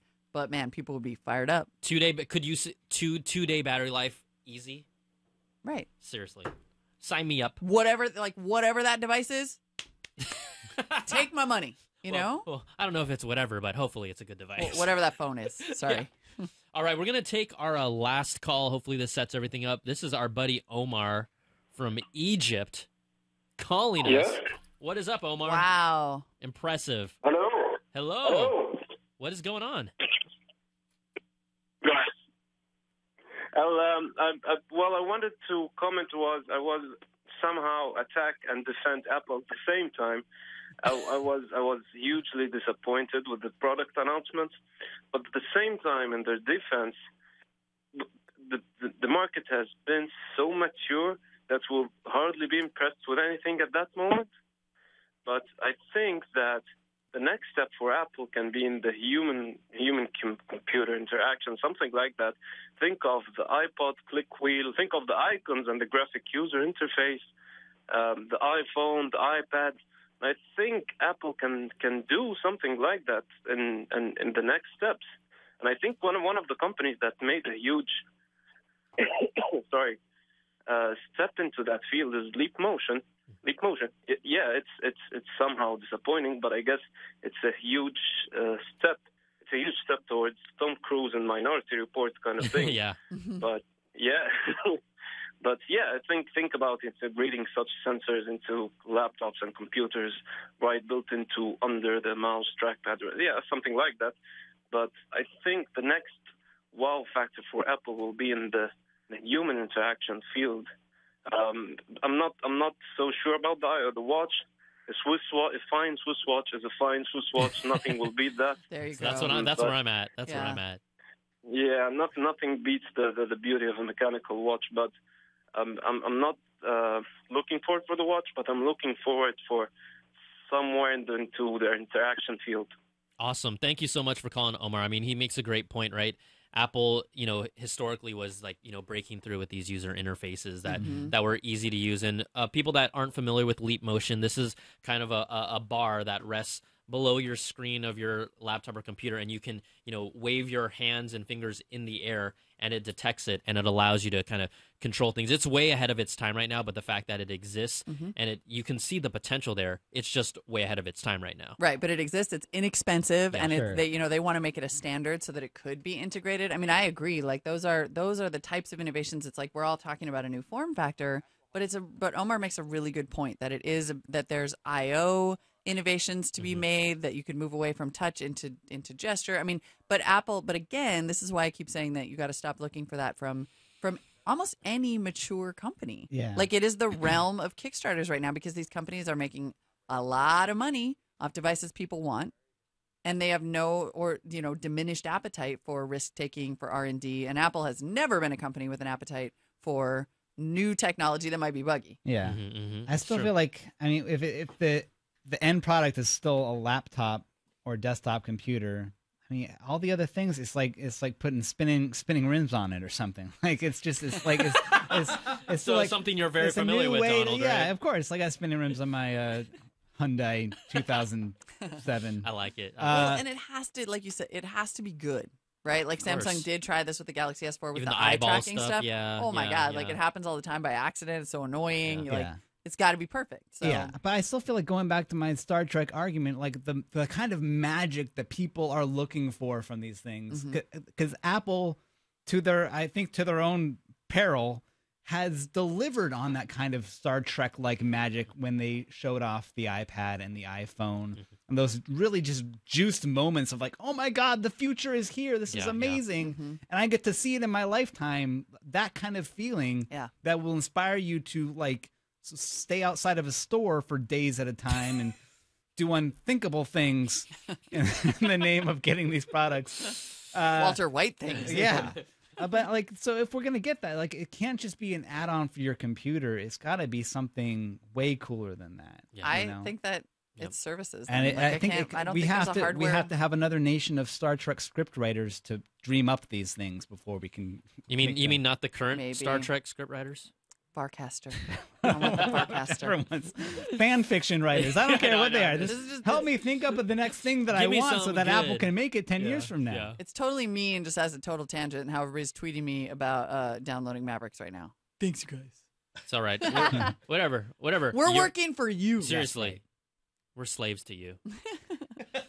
All right, guys. That's pretty much going to do it for our coverage here. Thank you so much for coming out again. We just wanted to let you all know, for those of you who don't know and have been watching us and following us all through these years with our live coverage, this is going to be Molly's pretty much last live event here with CNET, and it's kind of a big deal. So, you know, we got nothing but love for you, and just, you know, we wish her well on her adventures, and it's not like she's going to be away from us, but, you know, we're happy and excited for you, and we'll miss you as well. Thanks, honey. Miss you, You know, Molly. we'll miss you a lot. Leaving the nest. So I feel super lucky that I got to go out on a live show. Yeah. Because this is pretty much it. This has been the heart and soul of my CNET experience. This is what made me realize that I wasn't just a nerdy writer, that I could also be like a nerdy writer and a podcaster. And I will miss this experience so much. But I couldn't be more grateful to Apple. I know what you're talking about right there. For scheduling an event on my second to last day at CNET. Like, right on, guys. Thanks for that. You did me a solid, Cupertino. I appreciate that. So I just want to say thank you for everything. Thank you. You've been great, Molly. I'll see you guys on the internet. We'll see you on the web. So Mollywood, Donald Bell, say hasta la vista, baby. Hasta la vista. Beecham, again, flawless. Thank you very much, sir. Do you realize when Beecham pulls up those videos, he's just like, oh yeah, Leap Motion, let me get it for you. He's let me just play Googling it for you. really fast. Let He's me work insane. on your mic levels. Let me switch your camera. YouTube is an amazing service. I do have to say this. I was surprised that a clip of Black Knight starring Martin Lawrence did not appear at all. Yeah. That because you can't find it. That was a reference. That was a reference I was unaware of. All right, guys. Oh, believe me, I looked. That's going to do it for us. Again, stick with us at CNET.com all through the rest of the week. Hands-on with all the devices that were announced. Also, analysis and just reactions from everyone. We're going to be here the next time we do this again. We'll be here all the time. I'll call in. Yeah, you better call in. Right. And you better wait for 2 hours like Australia guy. We'll call you for the Molly rant. We're like, okay, Molly. All right, that's going to do it for this show. We'll see you guys soon. Until next time, CNET Live. Peace. See ya.